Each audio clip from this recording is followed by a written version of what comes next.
You know what really disturbs me What? is that you can smell a McDonald's from like a block and a half away. Yeah. Is that because of the oil and It's the French fry oil, yeah. yeah? It's like they spilled it You everywhere or you can something. usually smell the people that eat there from a mile away too. They also smell like French fry Yeah. oil. Yeah. Yeah, I was on the freeway and I was driving right past one and I wasn't even near it and it's just overwhelming McDonald's stench. Was there ever a time where you found that pleasant? Yeah. I thought so too. And I don't know if it's because I don't eat there now and maybe I think it's disgusting or if the quality of what they're making is different. But yeah, it changed because like there are still some, well, I don't know if they're fast food restaurants that I'll pass and you get a whiff of it. It's like, oh, that actually smells pleasing, Yeah, but it not brings you back. McDonald's, not McDonald's anymore. Yeah. I used to love their French fries like more than any other Yeah, restaurants because they're like soft and just insubstantial. nice size too. Because some places, I don't know, I don't know how Yeah, they decide they're what they like want their tiny. Like fries. I don't want the huge French fries. Yeah, because then they almost get too like soggy. Yeah, and I loved to put the tiny little French fries in my burgers, like open it up and just lay them. Kind of like that one episode of SpongeBob where he's going off against King Neptune. And he makes a single burger, and King Neptune makes 1,000, and he tucks the pickles in. I did Oh, that with my French fries. with your French fries. Yeah. I just sent a clip. It might have been to Adrian. I don't think it was to you. Am I allowed to say other people's names? Yeah, go for it. I imagine I'll have her on here once, Okay. at least. Maybe it was my stepsister. Anyway, because SpongeBob still makes me laugh super hard, and I sent her the clip of when they did the Olympic Games, and Patrick does like the pole vaulting thing, and it's like over a fish oil thing, and it like sprays into the audience and turns them all into fish sticks.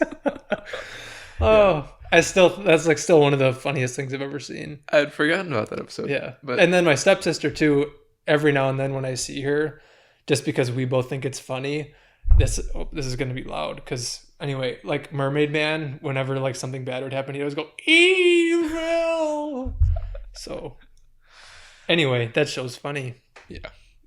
Oh boy. I forget like Adrian watches well, I watch with her like 15-minute compilations of SpongeBob Yeah. moments and since I don't have access to the show because it's not on anything. And I don't Yeah. want to Is it not on individually anything? at least not I never anything. thought about that actually. Because like Nickelodeon shows used to be on Netflix, but probably not anymore. Well, Avatar is and Legend of Korra coming up Yeah, soon. that's true. I Probably by the used time this is out, for Yeah, I sure. remember when I was in high school, Hey Arnold came back on Netflix, and I was like, yes, because I liked that show. But yeah, like I could, just pirate TV shows, but that's kind of annoying for episodes that are 20 minutes long. You have to do it over and over and Also, over. against the law, Sure. but Yeah.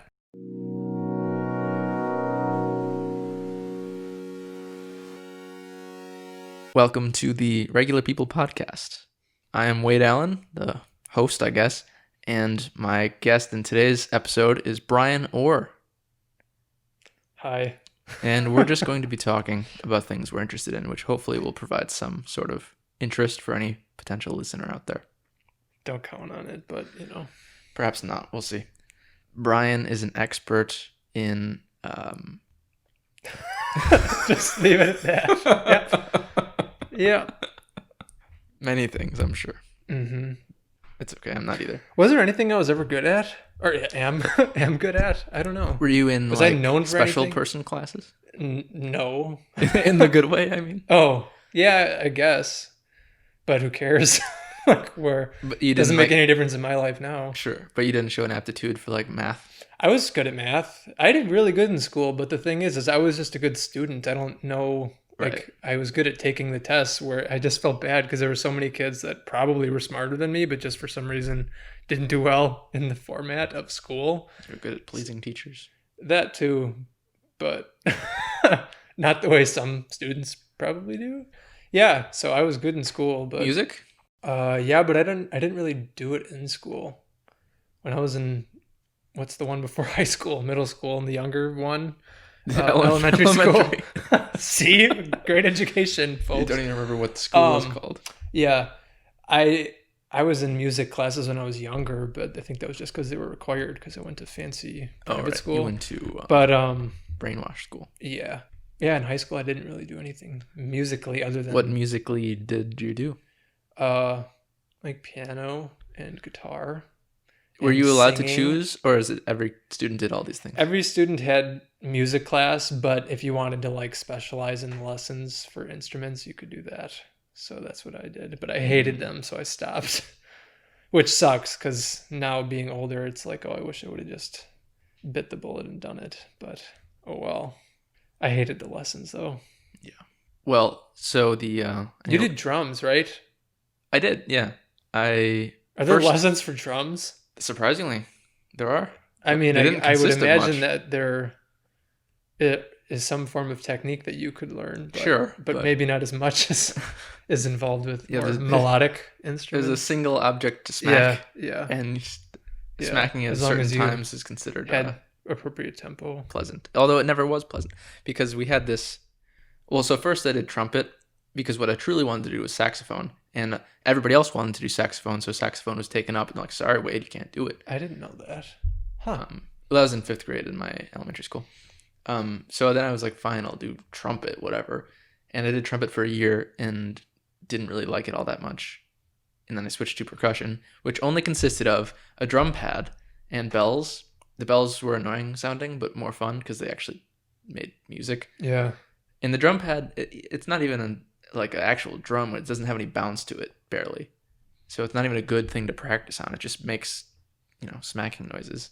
But we were supposed to practice like rolling and flam taps Flam taps. and just like hitting it without, getting too fast or too slow, maintaining tempo, which I was never good at, actually. Yeah. Kids must have to have a good set of parents in order to practice a musical instrument because normally they suck. And a lot of instruments aren't pleasing to hear when you're not good at it. So I wonder if a lot of possible musicians just never became that because their parents were like, nope. Well, I mean, growing up, my oldest brother was maybe even like overstating it, but what I felt like was prodigious at like bass guitar. Prodigious. Yeah. He would be playing. He was in a band, right? He was in a band. Yeah. That was like professional. They were semi-professional at least. Yeah. They made it on the radio for a year. There you go. And then Well, there's something. I think there was some He sort has of- more than me being an expert of but yeah, so maybe because like I had a brother and my dad who played bass, but I think my brother was always the most skilled because there was like somebody else in the family who was really good at music. Maybe they're like, all right, Wade sucks now, but maybe in a few years he'll be good at this drumming thing. So maybe they could see the fruits of the labor already. True. In someone else. And in 8th grade, I got a drum set for Christmas. So I guess they did believe in me. Do you still have it? Well, it's at my dad's.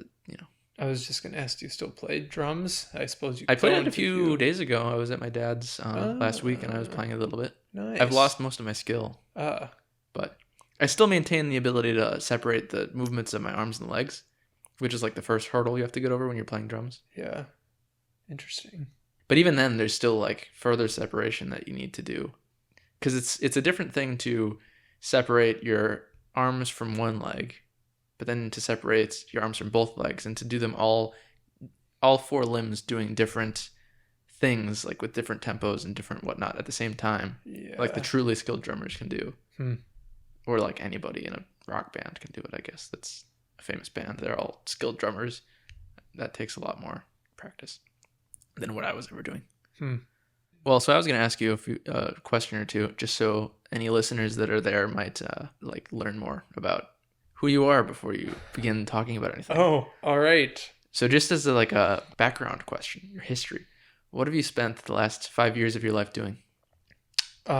Professionally, Anything, really. Just like things that you've been interested in, Mm, things that you find that you like look back on and feel good about, whether it's professionally or just intellectually or whatnot, physically. professionally, which I find the least interesting. Usually, when you talk to most normal people, like what I do for a job, I work for the county government where I live, and I was working in the Waukesha County Jail, so that was actually interesting. I worked there for a few years, and then I left, and now I work at the Register of Deeds office, so local government, very exciting. That's professionally, but I like to read a lot. I like to listen to podcasts. Is there like a best or one of the best books in the past 5 years that you've read? Oh boy. Perhaps most like you learned the most or most influential on you? The Red Book by Carl Jung Oh is yeah. pretty messed up, but in a good way. Yeah, that's probably my favorite one. Did I tell you that when I first was gifted that by my grandma, I didn't read it because I was scared to? I think you might have mentioned that, yeah. Yeah. And when people ask me why, of the people I've told that to, I don't really know what the answer is. Maybe, okay, actually, when I thought about it more, I think it's because I sort of knew that he wrote that sort of. He didn't have a mental breakdown, but he was also, he kind of like delved into the depths of his mind and got in touch with something weird. And I was worried that if I read that book, I'm like, well, I might teeter on the edge and fall off too. So I think that's why I hesitated Yeah. reading it for a while. But then I ended up reading it and I really enjoyed it. Did it bring you closer to the edge? Yeah. I think actually I had fallen off the edge and then read that book Got on that. my way Yeah. out, which actually was helping because that's kind of what the book was about. Did you know? And I mean, this is just him telling a story. So part of me is always like, well, did he just make that up after the fact? But according to him, he had like vivid visions of like just oceans of blood swarming the continent of Europe. Like he would take train trips between like Switzerland and Germany, and when he was going, he would just see these like torrents of blood when he would look out the window. And then like a year later, like World War One broke out. It's just interesting. And again, anyway, and he said that he was picking up on that with clients. Like there was something in the collective unconscious that was like building up, and then, well, World War One happened and a lot of people died. Yeah, that was a question. So the book, Red Book, that's a good one if you're ready for that kind of thing. But be I probably careful. should read it. Yeah. A lot of his later works, Jung's, are much more analytical. This one reads more like it's not exactly a story, but it's more narrative based, which my mind is drawn more towards. It's kind of like the difference between reading like a textbook versus like a storybook. Yeah. So I'm just drawn to that style more. But anyway, I just learned today or maybe yesterday that I think his name is William James or something. yeah. The guy who wrote like the first psychology textbook. Mm. He was like, after he wrote it, he's like, this is just a testament to the fact that I'm an idiot. He didn't say it in those words, but he basically saw it as a failure. Like it proved that at that point anyway, psychology was not a science, and that he he was incapable. Interesting. That's the word he used. He said he's an incapable. Well, as much as we like to have, people in charge that are competent, I personally find it more refreshing. Like I almost trust someone more when they say stuff like that. When they acknowledge their own Yeah. faults. So good for him. As far as I know, I mean, that's usually the conclusion most people that are attributed to as wise say, right? Is like the first step is to realize that you don't know jack. Yeah, to know that you Your don't know. limit. Yeah. The extent of your ignorance. But I think that was in like 1950 or 60, and I think psychology's probably come a long way since then.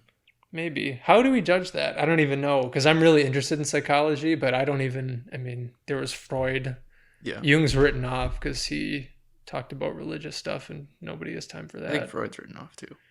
I don't know. Jordan Peterson, modern psychologist, talks about the fact that psychologists like Freud point out things that now seem so obvious. So the only thing left that people criticize are like the minutia of the things they didn't get right. So they pointed out this whole thing that like was really groundbreaking, but then since nobody knew it, but it was obvious, and then they pointed out, and then we're like, oh yeah, of course, that was just how it was. So the only thing that's left is the hollow corpse, and that's what people are like picking apart. And it's like, yeah, but you're sort of missing the whole thing that he. I don't know. Also, like I think it seems like psychology itself is run into lots of dead ends and then has to back out and find a different path, like behavioralism. And depending on how you think of the psyche, to me that would make sense. That because if it's changing, you know what I mean? Like as time goes on, and either individually or collectively, if the psyche is going through different. I don't know. I guess there are still patterns, but if there's different events or there are different stimuli that are like changing it, to try to study something that's changing and then report like, okay, so this is what we do then for this. It's like, oh, well, not if it's fluid, maybe. Yeah.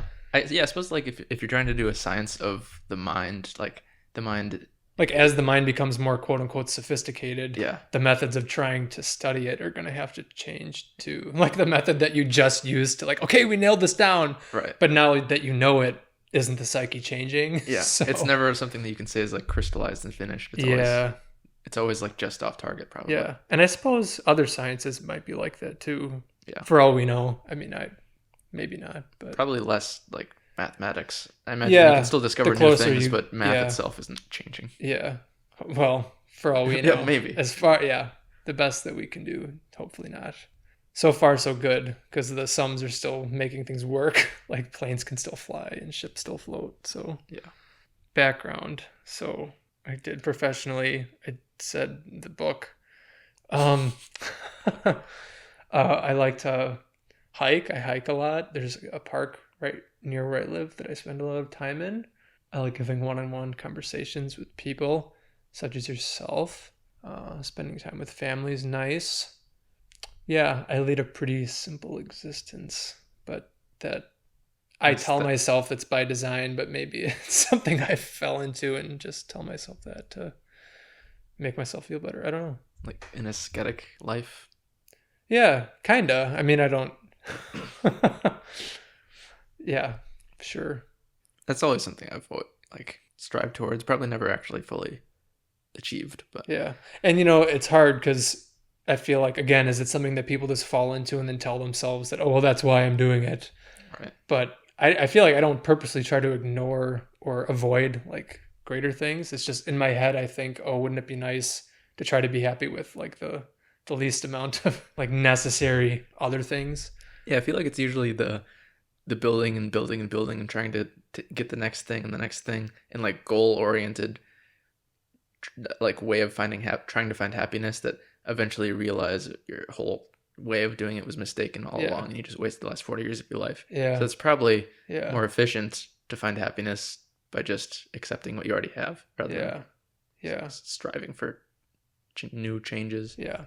I think I brought this up to you before, but just in case I hadn't or have not, I can bring it up now. And I think Adrian and I talked about it when I saw her last. But so one of the things over the last 5 years that fascinates me is just the branch of Eastern philosophy and Western philosophy as separate schools of thought. And I don't remember, I might have been listening to something by Alan Watts because he's an interesting guy. Because he's a philosopher, and that's one of the things that I think he said that he was trying to do was find a marriage between the two.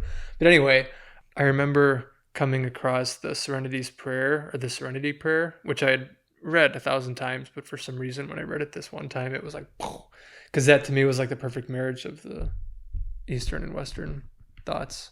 Because Eastern philosophy seems all about becoming at peace and Was that the ones like give me the strength to change the things I can, yeah. the peace or the serenity to accept the things I cannot change, and the wisdom to know the and difference? the wisdom to know the difference. Yeah. So Eastern is all about Being at peace. accept the things you can't change. Western philosophy is like change the things you can. Overcome obstacles. Hoorah, rah. And then the wisdom to know the difference. And that's like, okay. And then there's like the yin and the yang symbol. It's like, it's not this, Yeah, it's not that's- that, it's the way in between. And it's like, it's the way, like Taoism. yeah, exactly. Yeah, which is one of my favorite philosophies as it happens. Yeah. And almost in any sphere I look at, it always seems like that. Middle path. Yeah, that concept comes up, Yeah, I feel like the balance between the extremes. Taoism has always seemed to me like they knew what they were talking about, and like it's probably the closest to like doing things the right way. Yeah. But then I also have a problem with it because a lot of the time it reads as like non-interventionalist, just let things happen. Yeah, what's the term that they use? It's like, oh, I'm gonna forget it now. But yeah, right. It's that, because you could be accused of. Yeah, because like if you're trying to be Taoist and just follow the way and go with the flow, and Nazis are taking over Germany, then what do? Just go with the flow. Mm-hmm. So I mean, I don't know. Maybe Confucius wouldn't just allow Nazis to take over, but from what the writings are, that's what it seems like. I really like the idea of like the uncarved block, just like the stoicism kind of elements of it. Yeah, Stoicism's nice too. A lot of philosophy that I read, it might just be because I'm stupid, but I just don't get anything out of. But Stoicism I like, and yeah, Taoism I like as well. What like which kind of ones don't you get anything out of? like sometimes like who are some like have you ever read any of like David Hume or Yeah. like Thomas Oh, Aquinas and people like that? yeah. Like I'm sure that it makes sense. Like if you understand the language, I don't think my brain or something doesn't read that and understand what they're saying. I think maybe part of the reason I like Taoism and Stoicism is because there's a clear practical aspect to it. Yeah. Like it tells you like here's the idea and here's how you can practice it. Whereas so maybe that's the difference. Maybe if it's more theoretical, I'm just like, oh, that's kind of interesting, but I don't know like how to apply it. Yeah. But it could also just be that I don't understand it. I don't even know if David Hume understood what he Maybe was saying. they don't. Yeah, just say a bunch of stuff that sounds interesting and oh, interesting. What a philosopher. I don't know. Like Yeah. I like a lot of the things he was saying about like empiricism, having to actually prove things, and Mm-hmm. but then he was also saying that like the is ought kind of distinction, like you can't draw ought from is. Mm-hmm. You can't take like moral lessons or like moral duties from just facts. Mm-hmm. Which what do you take them from then? Yeah. They just come out of the ether. Yeah. I've told you about pragmatism, right? Or you know about pragmatism, like the official school of thought. Yeah. Because I really like that one too, where it's like you know how something works to the extent that it does what you're expecting to do. Right. I mean, that sounds exactly like what you're talking about. Just basically, it is like only practical and nothing else. Yeah. Which is like as best as you can kind of get. Yeah. Like something might be a great theory, but if you put that theory into practice and it doesn't work, it's like, well, you know what I mean? Like, I don't know. It probably depends though. Because there could be 1,000 reasons why a theory might not work. It might not be that the theory is wrong. Like maybe there's just, well, maybe the theory would be wrong then. Like if you're not accounting for all the factors that are influencing it. But, yeah, I also think like Descartes was probably too theoretical with his rationalism, because I feel like he was just all caught up in his own head, like way too much. The whole like I think therefore I am. He's like bordering on having a solipsistic like break with reality, because you can't prove your existence. Yeah. Just my own. Do you wonder, and it would be impossible to test, but like how we were talking, how the psyche might change or evolve over time. Do you think like that's where the extent of the human psyche was at that point? Maybe like he was one of the people that was first kind of like realizing that. So like, of course, now it seems like, well, duh, but like, or you know what I mean? But like at the time it was like, maybe he was one of the first humans that was actually like thinking about that problem. Yeah. That actually kind of just gave me the whole shivers down my arms feeling, because it reminded me of something else too that I hadn't thought about in this way. Because I feel like existing and like living in your own head, and you like only live in a small segment of history, it kind of makes you assume that humans always thought the same kinds of things in the same way that we did. Yeah. And yeah, like it could be that was the time when people were first thinking about like what I don't even or at least in remember. the Western sphere. But another thing that I just learned from the book I'm reading right now called The Information, which is really interesting, is that there is like a measurable difference in how people think, and like the ability to do logic in cultures that have just only an oral language, no written, and cultures that have a written language. Even if you're testing a person who lives in a written language culture, but they themselves cannot read or write, they're illiterate, the effects of like the difference in thinking still affect them. Because they're living in a structure that is determined by more logical thinking or logical applications. Yeah. So it was kind of like saying that like abstraction and being able to draw like parallels between things metaphorically and make syllogisms is like dependent upon written language and the logic that you have to create create written language. So you go to people, well, this is like in the 20s or whatever, but you go to people who were living in tribes in Siberia who only had an oral tradition, and you tell them like, you give them a like logic syllogism, like all bears that live in the north are white. Whatever this area is in the north, what color are the bears there? Then their response was like something like, I don't know, like I've seen black what bears. What are you asking us about bears for? You They just like wouldn't think about it in those terms. They'd be like, I've seen black bears, I haven't seen a white bear, so I don't know. Okay. I don't live there. And that's interesting though. They just wouldn't even like accept the proposition. Yeah. Huh. That's interesting. Yeah.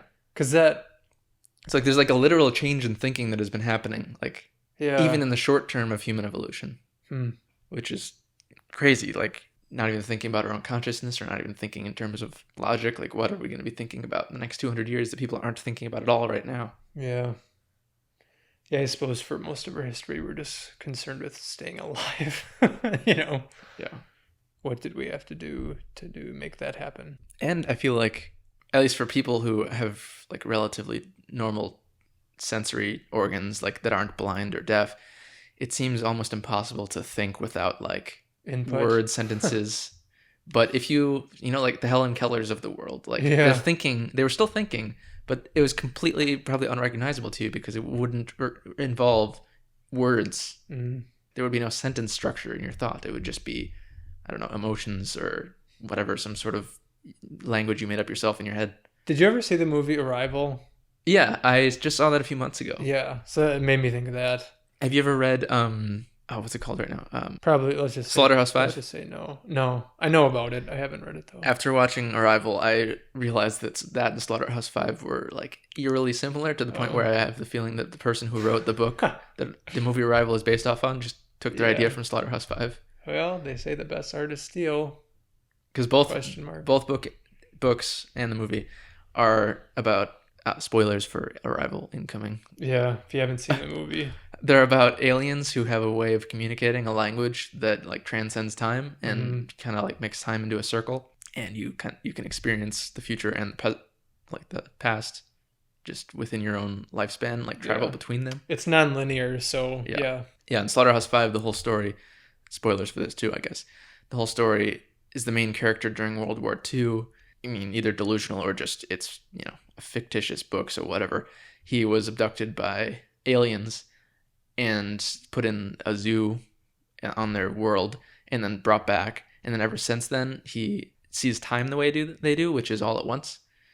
So then he was constantly traveling between any memories that he had all the time. I don't know, it was like he wasn't afraid of dying because he'd already died countless times. And like he was kind of like a numb person because everything he'd done a million times before. It was like Nietzsche's Eternal Return kind of thing. And then Arrival, like you realize at the end of the movie that all these memories she has of her daughter are actually flash forwards, not flashbacks. Although I mean, it's interesting to think about, but I don't know if thought could ever make time work differently, or if maybe time is entirely a construct of our thought. Jung thinks that, like in the unconscious, time isn't a factor. Like it's outside of space and time, which is why like certain archetypes are so eternal, and powerful and present. And which is why they don't have a regard for time because they exist sort of outside of it. Like the individual us are experiencing it in space and time, but like the reason that it keeps manifesting is because the things themselves are outside of space and time. Yeah, it's interesting to think about. I guess that would be why he could foresee the bloodbaths. Of World War One.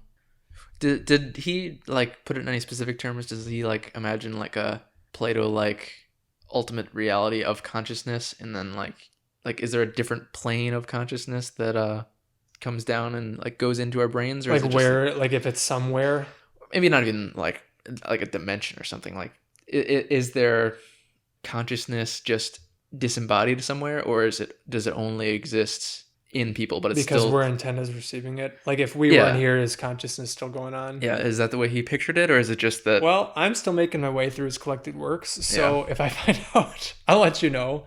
I'm not sure, actually. I don't know if I've thought about it in those terms. I mean, I have, but I don't know if I've thought about it in his thinking about it. What's your personal thoughts on that, if you have any? If consciousness exists within or as without such exists, like without people around. Oh boy. There's some quote that I like that says, and it's by Jung, and he talks about consciousness sort of being like a plant, and the plants go through the seasons, and say each person blossoms as a flower and grows and then dies, and he said, I think he says something like the blossom fades but the rhizome remains.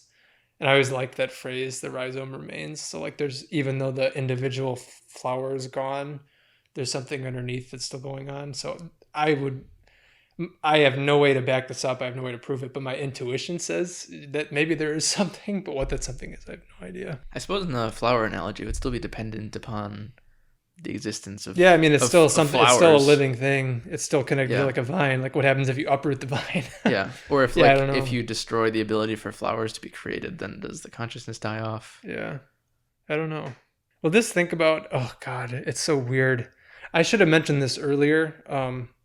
I don't know when it would have come up, so maybe I shouldn't have. But like the conclusion that I always reach, no matter what area it is that I'm looking into, there always is a point where I reach that I'm just like, well, I have no idea. Yeah. Like this is weird, and it's different levels depending on the subject that happens. But I'll eventually reach a point where I'm like, just shrug the shoulders, like I got nothing. Yeah. This stuff is just weird. I feel like for the consciousness thing, I used to be like probably more of a hardcore like scientific materialist, kind of like brains create consciousness. Like you need the hardware. Yes, you need the hardware to create the software. And then I don't know, I guess I started like came across the analogy of like, consciousness or brains, I guess, as like a radio receiver or like a television or something like that, where Right.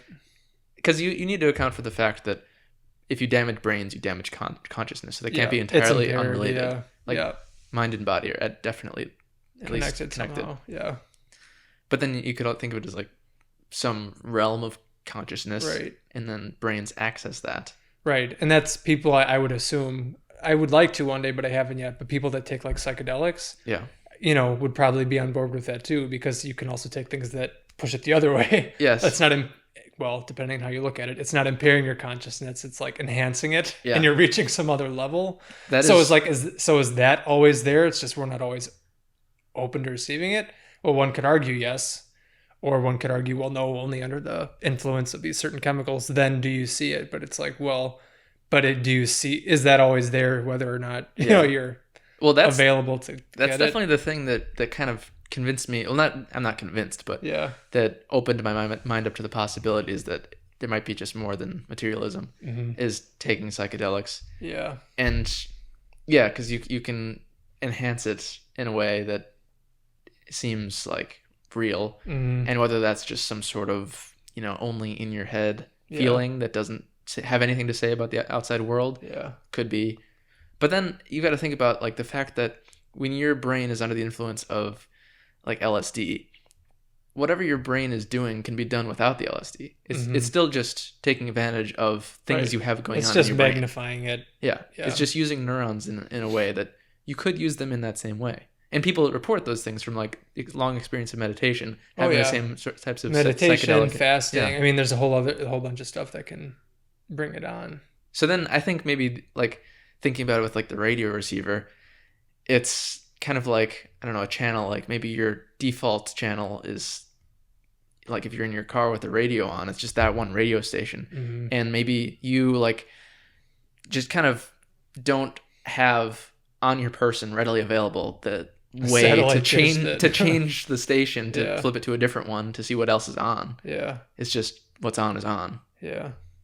And most people, well, maybe that's not fair. Many people seem to be content with just going with that station and never veering one way or the other. Like, nope, the station's fine. I mean, maybe Don't want to rock the boat. Which, hey, I get it. yeah. But Maybe this is taking the metaphor too far, but maybe there's some like validity to that. Because, for instance, people who like my dad, I remember as a child, like, or even myself, watching television and there's like nothing on. You're just flipping through all the channels. Like you're wasting time just looking through all the options, and you never actually commit to anything. yeah. So maybe just to be pre-committed is, in some ways, more worthwhile than Each has its pros and cons, right? expending all that energy to. But look that's for all the interesting, options. because then maybe the reason that you're flipping through stuff is because you haven't reached the thing that you're quote unquote supposed to find. Yeah.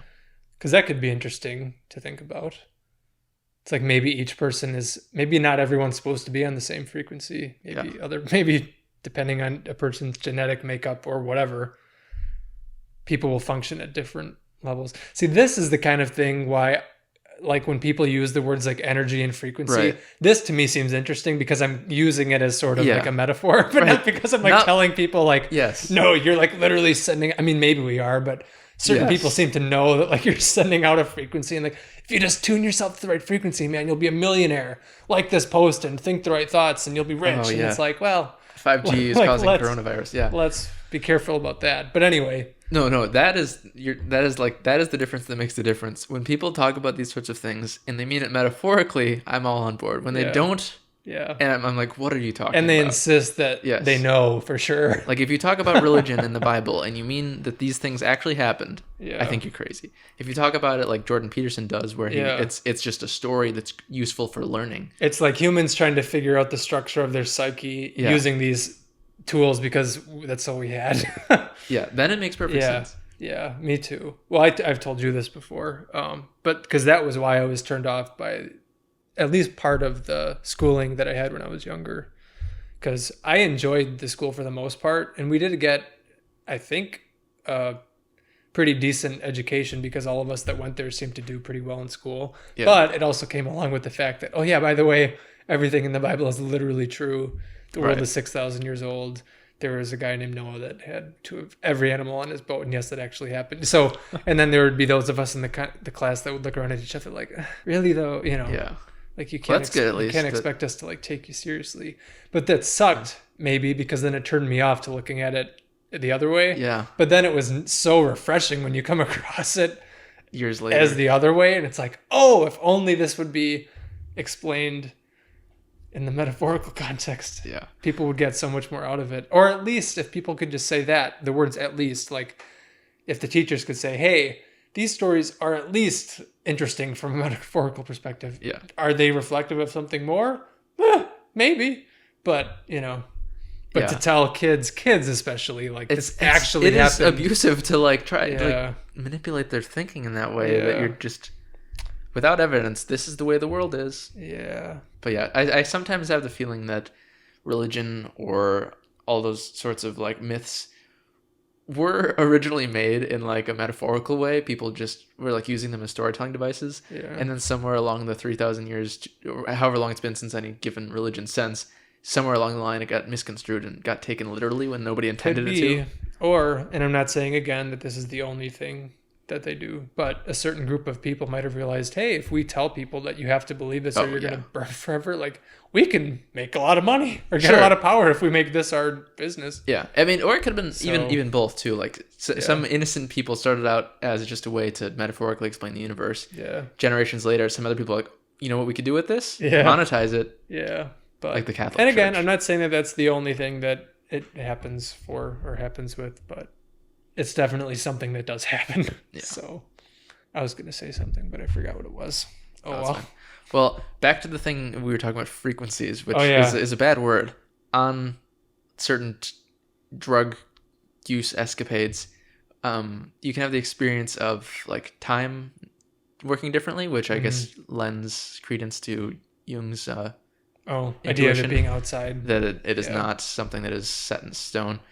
Or it could just be the reverse way, that your brain is like thinking about it differently, where maybe time is constant and your brain's perception of it can be altered. I was just going to say, do we even really know anything about how we experience time? Like, I guess I just don't know enough about any research into that area. Not sure. Because you're right. Like, because it would make sense that if you're, well, like with sensory deprivation tanks, if you're not Yeah. taking in other input, like how would you have any reference point about time? Right. And And like you just, it's like obvious that the motion of the sun has a whole lot to do with how humans and anything that lives on Earth perceives time. yeah. Like you could imagine a Earth that's in a different galaxy where there's a sun that, we rotate around it differently and it rises differently, where a day is 36 hours and that feels just like a constant.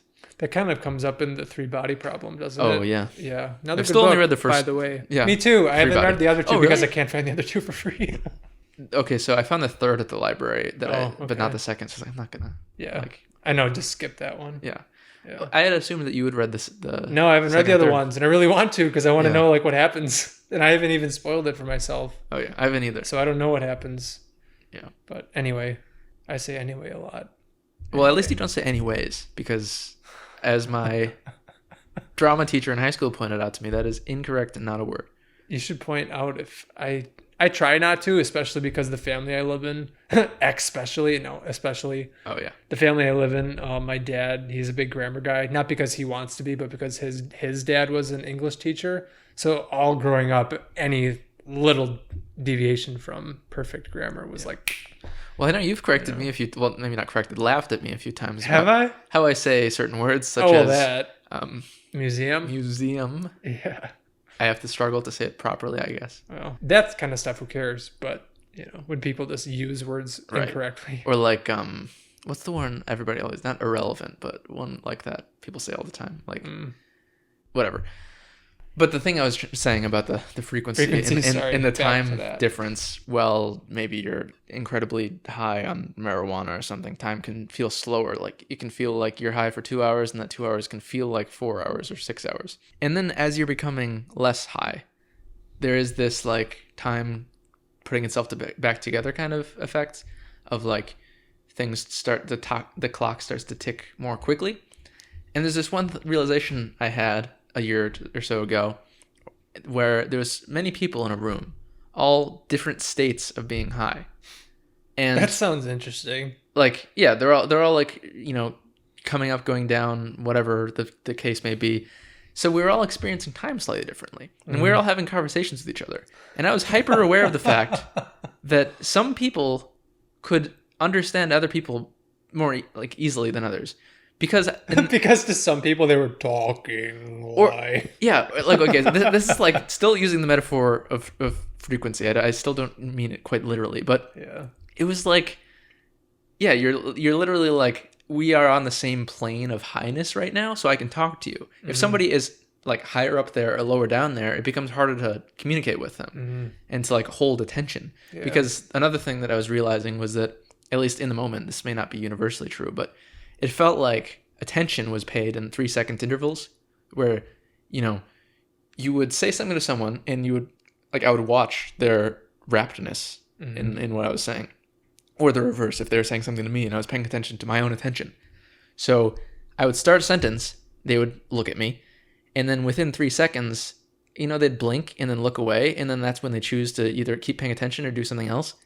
So maybe they keep paying attention, but like every single 3 seconds, it's like another decision, like, do I want to keep paying attention to this thing I'm paying attention to? And then I feel like the effect of time is why, or at least one reason why you can communicate with somebody effectively if they're at the same level of highness, because your attention meter is repaying itself at the same rate. And with somebody else, it's like uneven. So this would be a different application of that, I think. But do you wonder, because I am now wondering about, there's like that saying that you can't make someone hear something they're not ready to. Yeah. Like you can't, if they're not ready to hear a message, you telling it to them, it's not going to register. Do you think that's kind of the same thing? Like, even though they're not maybe pharmacologically like high, yeah. You know what I mean? Like, I recognize that a lot in my life, especially as I'm getting older, like, and trust me, I don't think that I'm much, if at all, smarter than anyone else, but like there's certain things that I feel like I'll realize about something that I'll try communicating to someone else, and if they haven't realized the same thing, it's like me trying to explain that to them, it just does not. Yes. Yeah, it could be related. But I experienced that too. It's like, well, I feel like there's 3 levels of it, because you can explain something to someone and it's just nothing, just goes right through. Or there's like a surface level understanding, and you're like, I can tell that you didn't fully grasp like the meaningfulness of what I just said. You planted the seeds, maybe. Maybe. Yeah. And then there's the third thing, like they fully understand. It's like, yes, like we are on the same page here. That last one's a nice feeling when you get it. But I think it doesn't even need to come down to pharmacologically high, because I feel No, I just meant like, because what you were just explaining seemed like, well, I don't know, maybe it's the same thing. It's just happening in different areas. Yeah, I think it's the same thing. Well, like, because like we were saying with the so then if we just got people high at different levels, we'd all start understanding each other better. I feel like you could think of it like people are already always high at some level or another. If high is the word we're going to use. It's just like their default level of whatever their attention that they pay is just at a certain point. So and maybe that changes as you get older, or as you get impaired, and like, I wonder, it's got to be related somehow. I don't know how. If like how that plays on like the openness personality spectrum. In the big 5. Yeah, maybe even the conscientious one. Well, anyway, I'm just trying to think, because like I feel like so much of the disagreement that happens nowadays, either politically or just politically especially, but say people have differing views on something.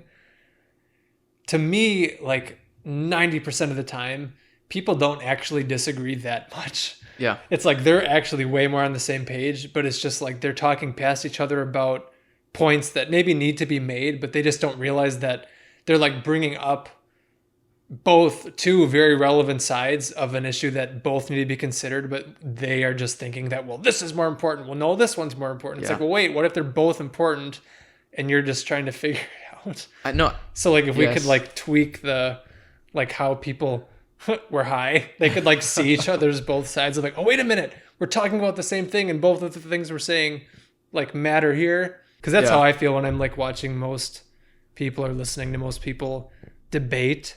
It's like, oh, like I just feel like if you zoomed out a little bit more, you would see, like I was talking to someone today about like police brutality and that kind of thing. And it's like, it seems to me very separate on the political spectrum, but we both agreed exactly like to what the solution was.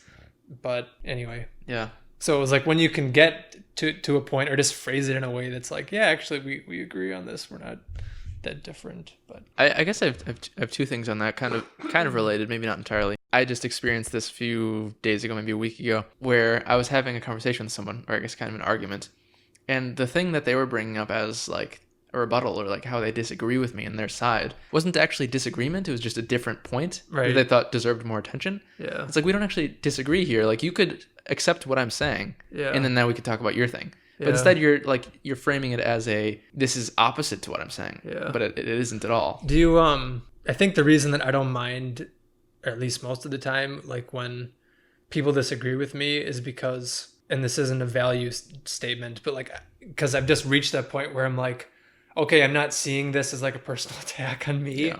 Like I think so many people so closely identify their beliefs like with who they are as a person. Yeah. That it's like, they can't concede that one point, because if they concede that, well, we've talked about this before. It's also like a self-protection mechanism, because then if they can admit to themselves, okay, well, maybe I'm wrong about that. Well, wait a minute, if I'm wrong about this one thing, then what else might I be wrong about? Is my whole life the way I've constructed it a lie? Yeah. But I mean, in that case, it's a little bit different, because it just sounds like, again, they were making different points. But it's still interesting that people can't see that. And it's like, well, why can't you see it? Is it because your ego, is telling you like, well, no, this has got to be right because we're living our whole life based on at least part of this idea. So if we start questioning this, then we might have to start questioning all this other stuff. And then, it's going to get weird. There's definitely a certain amount of that, the ego or the unwillingness to be wrong. But I think it also takes another form in the temporary level, where like maybe as a person you're not unwilling to be wrong, but in this conversation you are. Oh, yeah. Like, yeah. I don't want to like concede to your point right now, even maybe if I agree with it and I know that I agree with it. It's That's just true too, isn't that? Oh, that's so funny, because like, we are still, as far as we can tell, not that far evolved from like primates. Yeah. So like we still have these like instincts of being like territorial and like that's not the word I'm looking for. no, I think but that, you know what I like, mean? intellectually territorial. Yeah, like it's like, well, okay, I'm wrong, but I'm not gonna let you have that. Well, maybe the more people start talking about it, maybe it'll get better. Yeah. Because I don't know. I mean, here's the other thing. Even if there's someone that I really disagree with, like say for instance, like a President Trump type, I totally get the appeal of people liking someone that's like, this is what we're gonna do, and to hell with everything else. You know what I mean? Like, I don't care what people say about me. People disagree with me. We're going to do this. And, I get that, like, why people are drawn to that. It's like, maybe not in President Trump's case, but, when you have a really charismatic leader that has a vision and, like, tells you where you're going, it's kind of like a nice feeling. It's like, yeah, like someone knows what we're doing. It's a lot less common for people to like rally behind someone that's like, well, but I don't know, there could be this. But it's like, usually those are the people that people should be listening to because they're the ones taking into account more. It's like, but again, with the balance thing or finding the middle way, it's like you need both. Because if you just sit there contemplating everything forever, well, then you never take a step forward. But if you just take 10 steps forward without looking in front of you, you might fall off a cliff. So it's like, it's again, why you need both. Yeah. I kind of wonder if even the idea of a president is not so great and maybe should be on council.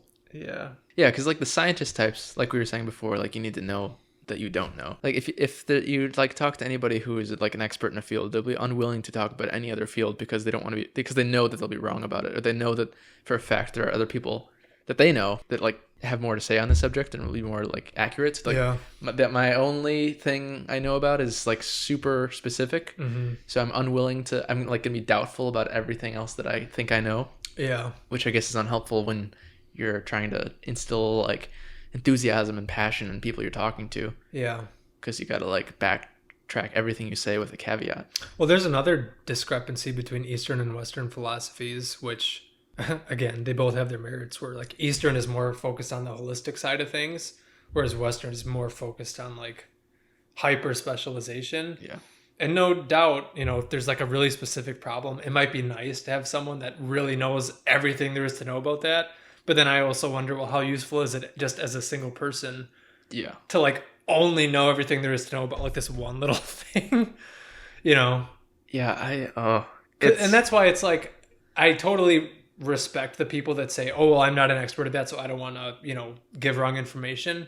But I also am like, yeah, but you know, you're still a person, like you're still a human, you know, you can like, I get why that people don't, because especially nowadays people just get crucified if, you know, if they say something that isn't 100% exactly right, that can then be used against them 20 years later under a different context. So I get why people are careful about, you know, what's the phrase, like going out of their lane. Well, then you've got people like Trump who act as if they're an expert in everything. Yeah. Like windmills. Yeah. He knows more about windmills than anyone. Yeah. Just cleaning it with a brush. And yeah, I think though that the whole concept of distinct scientific fields that like you were talking about with like the Eastern, you get the holistic side, Western, you've got the specialization. I feel like that is maybe necessary because there's only a certain amount of information anybody can learn or study within their lives. Like if you're going to do research, you should probably just focus on something. But at the same time, I feel like it cripples every single body of science, like every single thing. Like you can't just view psychology as being distinct from biology. Like they are literally the same, like they're connected. Yeah. So like to only view one, I feel like you just get like the horse blinders on, and you could probably be making so many more improvements in the field of psychology if you married it to biology too. I think it's getting better. Yeah. I mean, I have no place saying that because I wouldn't know. I'm not a scientist or anything, but it just seems like there's more of that spirit of like, oh, we're realizing that things aren't separate. Yeah. Which is also funny because maybe it's not a coincidence that, you know, the world is now connected more than ever. Countries aren't separated like they used to be. Yeah. Everything's sort of becoming more unified.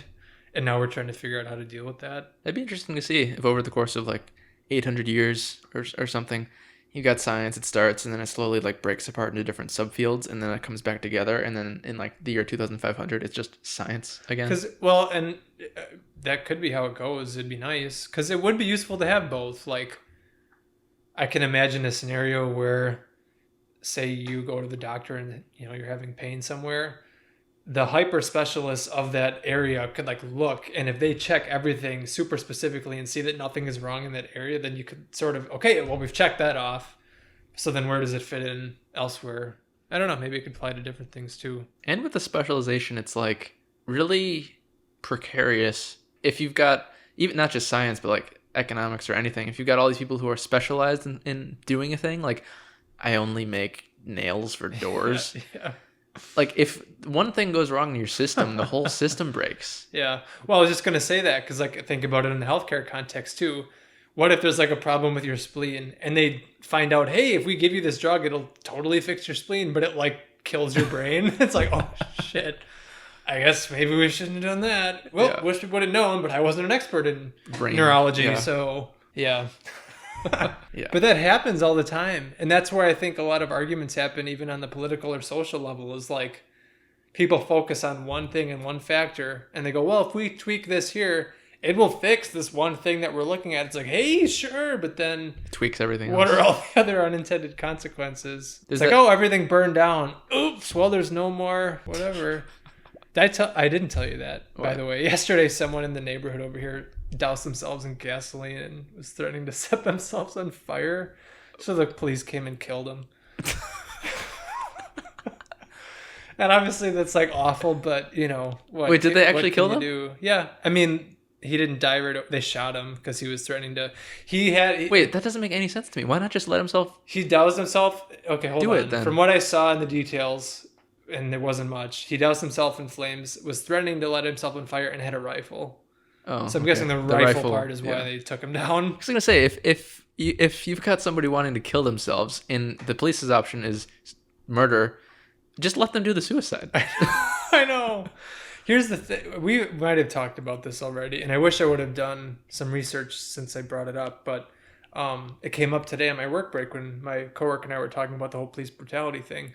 Because he's very much like, defund the police, like the police are evil. Yeah. And I'm like, hey, but the police have their place.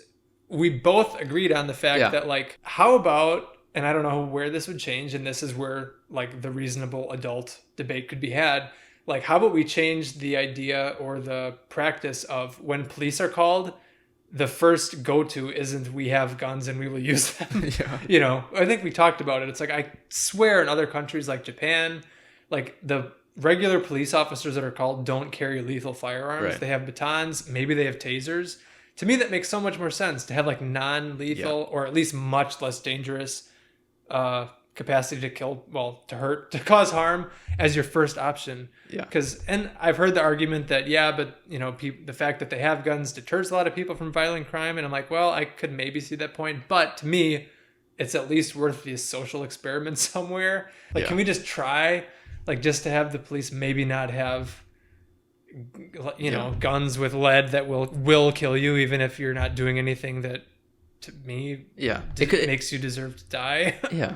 It could still even be like guns with rubber bullets, which still Or can kill you. Can kill you, but they're less lethal. Yeah. And I think I brought it up. I mean, I have to imagine that in these other countries that have that set up where the police aren't carrying guns, that if they needed them, they could have a squad there in like 5 minutes that could, and I get 5 minutes can make the difference. But you know what I'm saying? It's like, for all the trouble and all the hostility and all like the bubbling anger, it's like, I don't know, just because I totally think that we need police officers. Like, we need people that you can call if the law is being broken, unless we want to live like in the Wild West where everybody just, is out for themselves, which I will admit there's a part of me that kind of just wishes that we had that. But really, even in the Wild West, they had sheriffs. That's true. Yeah, right. Yeah, like I've talked to people on the subject of like defund the police, and I feel like a lot of either side of it. Like, I was talking to my dad, and he like disagrees, or other people who are all about it, and I feel like it's really just the slogan that's causing the problem, right? Like defund, because when you talk about it, like, people are really just like you said, they mean the same thing. Yeah, they're talking about breaking the police up into relevant categories. Like, you don't need someone with a gun for like a traffic, like road patrol, or something. Yeah, that is like completely unnecessary.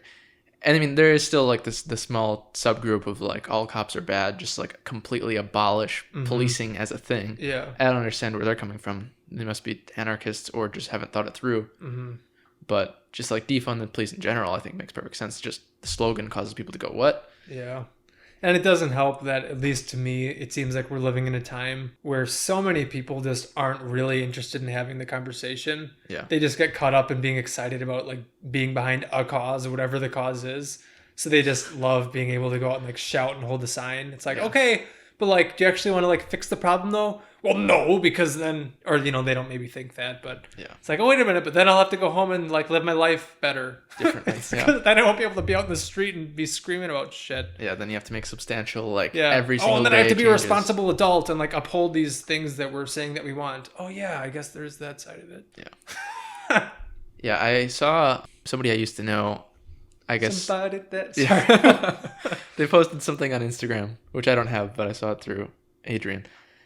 Who is my girlfriend, by the way, for any listener who is confused. But somebody I used to know had a post that was saying something like abolish prison systems, and not just like as they currently stand, but just completely. Just get rid of prisons. Get rid of prisons. And I was like left thinking, but like there are still serial killers or murderers or just like people who commit violent actions in general. And then if you don't put them in prison, What's the alternative? You want to kill them? Because that's usually what people. I guess that could have been it, but coming from them, it seems doubtful. I was just gonna say most of the people that are all about getting rid of prisons to me don't seem like they're for capital punishment. Yeah, but so really, what are you supposed to do? Send them to Australia? That's what the English did. Yeah, I mean that worked. I guess they're their own country. A bunch of tough people over there, and really nice from what I've heard. Yeah. Anyway, sorry. Well, I think actually, guess we figured it out. The girl that Find an island posted that her what she wanted was for people that would have been sent to jail to go to like clinical therapy or something like that. I don't think that's very effective though for people who just killed 2 of their children. No. And the thing is, I mean, I'm not an expert, but from all of the things that I've read, therapy only works for people that like want it to. Like you have to want to be like you have to acknowledge that I did something wrong and I want to change. Yeah, the whole for any therapy to be any effective. If you're at all like hesitant or what would be the word? You know what I mean? Yeah. If you don't want to be there, therapy isn't gonna help. And then like I don't know, if you're forcing people to go to this therapy, it kind of sounds like it's turning into a prison system again. Yeah. And if you're not forcing them to go there, then what are you even doing? Because why would they go? Yeah. Like people haven't thought it through. I'm really a big fan of like the Norwegian prison system where it is like all about rehabilitation and people like they're like educated in prison. They have classes and like they learn how to cook or just like be a better citizen, and then they like have like apartments basically that they just aren't allowed to leave instead of prison cells and solitary confinement and capital punishment and profiting off of them. Yeah. Again, not an expert in this field, but it makes sense to me why that would work, because it just seems like so many people that end up in jail, this is an oversimplification, but they're doing it either for attention or because they're in a game that they're not winning at. So if you're just, if you're playing a game, living your life and you're not winning, you're down socioeconomically or whatever the case may be, why wouldn't you break the rules, to try to get ahead? And then if you get caught and then you're just brutally punished for it, well, that's justification to them why, this whole thing is bullshit, so I should keep doing things wrong. But if you're in a system that when you break the rules, that actually tries to like help you, like, hey, we can try to get you back on your feet, and like we have a vested, like telling people that we have a vested interest in you actually getting better. How could that not work? Or at least work better? Yeah, I mean, if I was a criminal, wouldn't that, I don't know. I mean, maybe that's too like rosy colored glasses, but like, wouldn't it be nice to feel like, oh, damn it, I messed up. But like you go to this place and like, hey, you did mess up, but like, let's see if we can get you better rather than, yep, you suck. Let's lock you up and throw away the key. It's like, well, don't be surprised then when people just become hard asses and want to keep committing crime. Like, why would they stop? I mean, yeah. And because like here, it's almost like, not entirely, but almost like once you do get thrown in jail for a crime, your best option now is more crime. Because it's hard to get a job if you're a convicted felon. You're screwed. Yeah. There are like certain programs that do it, but even then, it's like you're always, I used to work with, what was it called? Like Huber, like a work release thing? Yeah, the work release program. I worked with a few guys, and they were cool. But obviously, the program isn't widespread enough for everybody who's in prison to be able to do it. Yeah. I liked working in the jail and talking to people, especially their families, because obviously there were some people that you could just tell, like any part of the population, that probably just had like a screw loose, which I actually have a soft spot for people like that, because sometimes I feel that way, not violently, but that just like biologically just probably are more angry or are more aggressive, so like they just get in trouble more. But so many people, it was just like they were a victim of circumstance, and it doesn't mean that it wasn't, that they didn't play a part in that, like that they're absolved from it. But once you heard the stories, that was like, well, yeah, I mean, how could the story not have ended up with them getting in jail? A lot of the people that were in there were, I mean, they were quote unquote criminals, but they're still people. Yeah. And I feel like half the things that in this country we like put people in prison for don't even make any sense to put them in prison for. Like, I feel like you should only go to jail for violent crimes. That's my take. Like if you're a physical danger, like that to me totally makes sense. We're literally putting you in a place so you can't hurt other people. And like, I feel like tax evasion, you shouldn't go to prison. Like if you, as the government, have the ability to physically take their body and put it in prison, you also have the ability to take their money and just take it. Yeah. And that's what you wanted from the tax anyway. Yeah. So you don't need the prison for it. Yeah. And then if it's just possession of like marijuana, like that doesn't make any sense. Yeah. And then like a lot of the things that like homeless people get thrown in prison for a night for, just like being disorderly in public. They do that on purpose. Yeah, yeah. Yeah. And then Which is another problem. You know, it's like it doesn't make sense why that's a prisonable offense to. Yeah. Or the fact that we live in a country where there are so many people that purposely get themselves put into jail because it's better than the situation that spending they're the in. winter under a park bench. Yeah. And this is reason number one of many that I don't understand how people can say anything along the lines of America is the greatest country or America is great general, because we could still be like, I don't know, relatively great, but well, we're trying to make it great again. Haven't you heard? Oh yeah, yep, I've heard. But yeah, to think that like we're doing all the things right, that's just so clearly not the case. And again, like I appreciate the sentiment of like the American dream of like coming to a place and wanting to be the greatest. So like, and how about, I'm trying to think of a different way to phrase it, or to me, because I'm definitely much more like of the pro individual side of like why don't you try to make yourself as good as you can be? And I would even say good, not great. Start with good. Yeah. You know, because who doesn't want that? But when you start saying it in the way that's like, yeah, and I'm better than you, it's like, well, there is such a thing as friendly competition, but time and a place too. You know, there are other countries that are measurably like doing much better than on us in a lot of areas. So to like just deny that and go, yeah, but America's still the best. It's like, hey, I like living here. I love this country, whatever that means, you know. I do. I'm grateful for having been born here. Lucky as hell. But am I going to sit here and say like, yeah, well, we're better than everyone else at everything? Well, no. I don't know. I feel like this analogy isn't quite right, but I feel like in some way America is like the kid in school who takes his graded test and changes the F into a B. It's like, look at us. Well, maybe the kid ended up becoming a CEO. Probably. So again, maybe the attitude is right, but just you got to question the methods. I mean, there's something to be said for, you know, having a good attitude and a good spirit. Yeah, that kind of thing. That makes me think of what we were talking about before with like the difference between talking in metaphor or like the spiritual like woo-hooey kind of side of things and like the actual like this makes sense side of things. Yeah. Where with like the law of attraction, people talk about, you know, just have the right attitude, be positive, and then like life will go your way. Yeah. I think there's a point where they take that too far to the nonsensical realm. Yeah. But like the basis of what they're saying makes obvious sense. Yeah. Just like if you're positive, then one, life will seem more positive to you because you're like treating it that way. Yeah. And then two, people like to be around people who seem like they exude that. Yeah. Like they're happy, they've got stuff going on in life and they're smiling. Yeah. Well, and it just makes sense. Like if you're happy about something, if you're excited about something and you're interested in something, you'll explore the avenues of whatever sphere that is to like to get it. You know, like if you want to become whatever, a basketball player, you start playing basketball and you're excited about basketball, you practice basketball, well, you're going to get better at it. Yeah. Are you attracting that cosmically? I mean, it depends how you look at it, I guess. But you know what I mean? I mean, I guess it's possible if, you know, the ultimate reality is a realm of consciousness. Oh, yeah. I was going to bring that up earlier with the whole, what happened in the past 5 years. It's been like, whoa.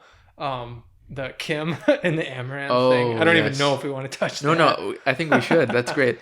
So, listener, you should go to YouTube Pause this. Or once you're concluded listening. Type in CHIM to YouTube, and it's probably the only thing that'll pop up, but it's an Elder Scrolls lore video that I think is still significant whether or not you know anything about Elder Scrolls lore. I actually sent it to one of my coworkers who, you know, has not played a single Elder Scrolls game or knows nothing about Skyrim or Morrowind, and they thought it was really like interesting. Isn't it cool? Maybe not quite to the extent that you or I do, but still, where it like totally like shattered your life. Yeah, it's still substantial even if you don't play video games. It's the channel Fudge Muppet, by the way. There's these Australian dudes that run that channel that are really cool. Yeah. They make good content. They do. Especially if you're interested in And they sound cool because fantasy. they're from that place that England sent its convicts. Yeah. They inadvertently created a really cool accent. Yeah. That are passionate about fantasy games, at least in part. But yeah, anyway, Kim. That is nuts. But it's... You want to describe what CHIM is? So my understanding of CHIM at least in the Elder Scrolls context, is when I'm trying to think how I want to say this. Say you're an individual living in the world, right? What happens if you realize that the world or the existence that you're experiencing is just the dream of somebody or something else? So you're realizing that you're not really quote unquote real, but at the same time, you're also realizing that yourself. So you're not real, but you're realizing your own individuality in the not real space. So in that realization, you can become like a quote unquote lucid dreamer. So you can start manipulating the world. So like once you realize that it's a dream, you can sort of play how you want to play. And the theory is that you can sort of, you unlock cheat codes, because once you sort of realize that, oh, this is all just a dream, it's not that things don't matter, but it's just that you realize things are maybe much more malleable than previously thought, because maybe you were stuck in a loop of like, oh, well, which kind of makes sense from like an unconscious point of view. You might, if anyone's watched Westworld, it talks about this, where it's like humans, we tell ourselves that we have free will and that we make choices, but when you look at your lives, it's like all of the behaviors that you're doing, are you really deciding them, or is it just all of these patterns that you're doing because either you've always done them or because society it's the structure that you're in, so you're just playing out the role. So when you achieve Kim, it's sort of like the realization that it's like, oh, none of this is real, but I'm realizing that it's not real, so then I'm like becoming real. I don't know. How would you explain it? No, I think that is pretty good. Like unlocking cheat codes for the universe kind of way. Because if you're just in a dream, somebody else's dream, so it's like it's like an NPC realizing that they're an NPC and then they're not an NPC anymore. Yeah. Non-player character is what that means for non-gamers. Yeah, for people that don't play video games. Yeah. Like if you find yourself in a dream, or it could be a simulation, but I guess it makes more sense if it's a dream. I don't know if there's a simulation alternative for lucid dreaming. Probably not. You're still like yourself, and you like, I don't know, as long as you feel like you have free will, and you can probably manipulate the world around you. I guess it has like Inception-y vibes to it, because it's like you find yourself in a world that is not real, and like you can manipulate it. I don't know. It kind of makes you wonder about the people who become like extremely successful in life out of nowhere. Yeah. And people, it's weird, almost even describe it that way, or at least some people that I've watched like videos of or interviews of the people will almost say it that way too. It's like, one that comes to mind is the actor Anthony Hopkins. He talks about it like this. He says like, this whole thing is just a dream. Like I was just some dude from Wales, and then all of a sudden it was like, I don't know, stuff just started happening for him. It's because he realized it was like, well, he started treating life as more of like a game, like a play. So he just started playing, and then he just started like winning at it. Did he say he started treating life more like a game, or did he realize it was a dream before?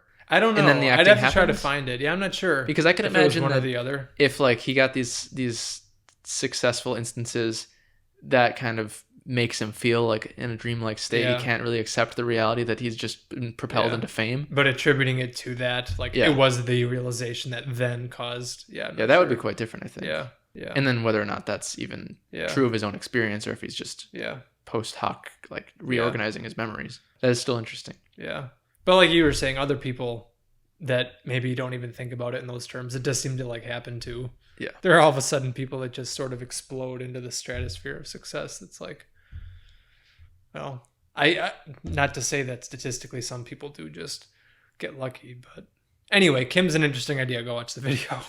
Oh yeah, and what is amaranth? It's, as far as I understand, it's like reaching the God level. So it's like amaranth is like when, say you're in some sort of God's dream, it's like you become the God that then dreams. Right. Yeah. Are you still contained within the original dream? I don't creating think so. Layers? I think you're outside like of it. Because like in the Elder Scrolls, say like someone like Tiber Septim, who supposedly achieved Kim, like he sort of like went out of existence. Oh, right. Like he became a god. So that was why I think he achieved Amaranth. But then there was the other race of people, the Dwemer, that zero-summed. So they realized it but couldn't reconcile it with themselves, so they just disappeared. Yeah. Which people do disappear in real life. I've actually experienced a few of them. Maybe dying on heroin overdoses. Maybe that is actually the same exact thing. But yeah, like the fact that if you realize the world you're living in isn't real, depending on how you react to that, you could bleep yourself out of existence. And then in the Elder Scrolls lore, that is supposedly a theory, or what happened to the race of dwarves. They all just disappeared.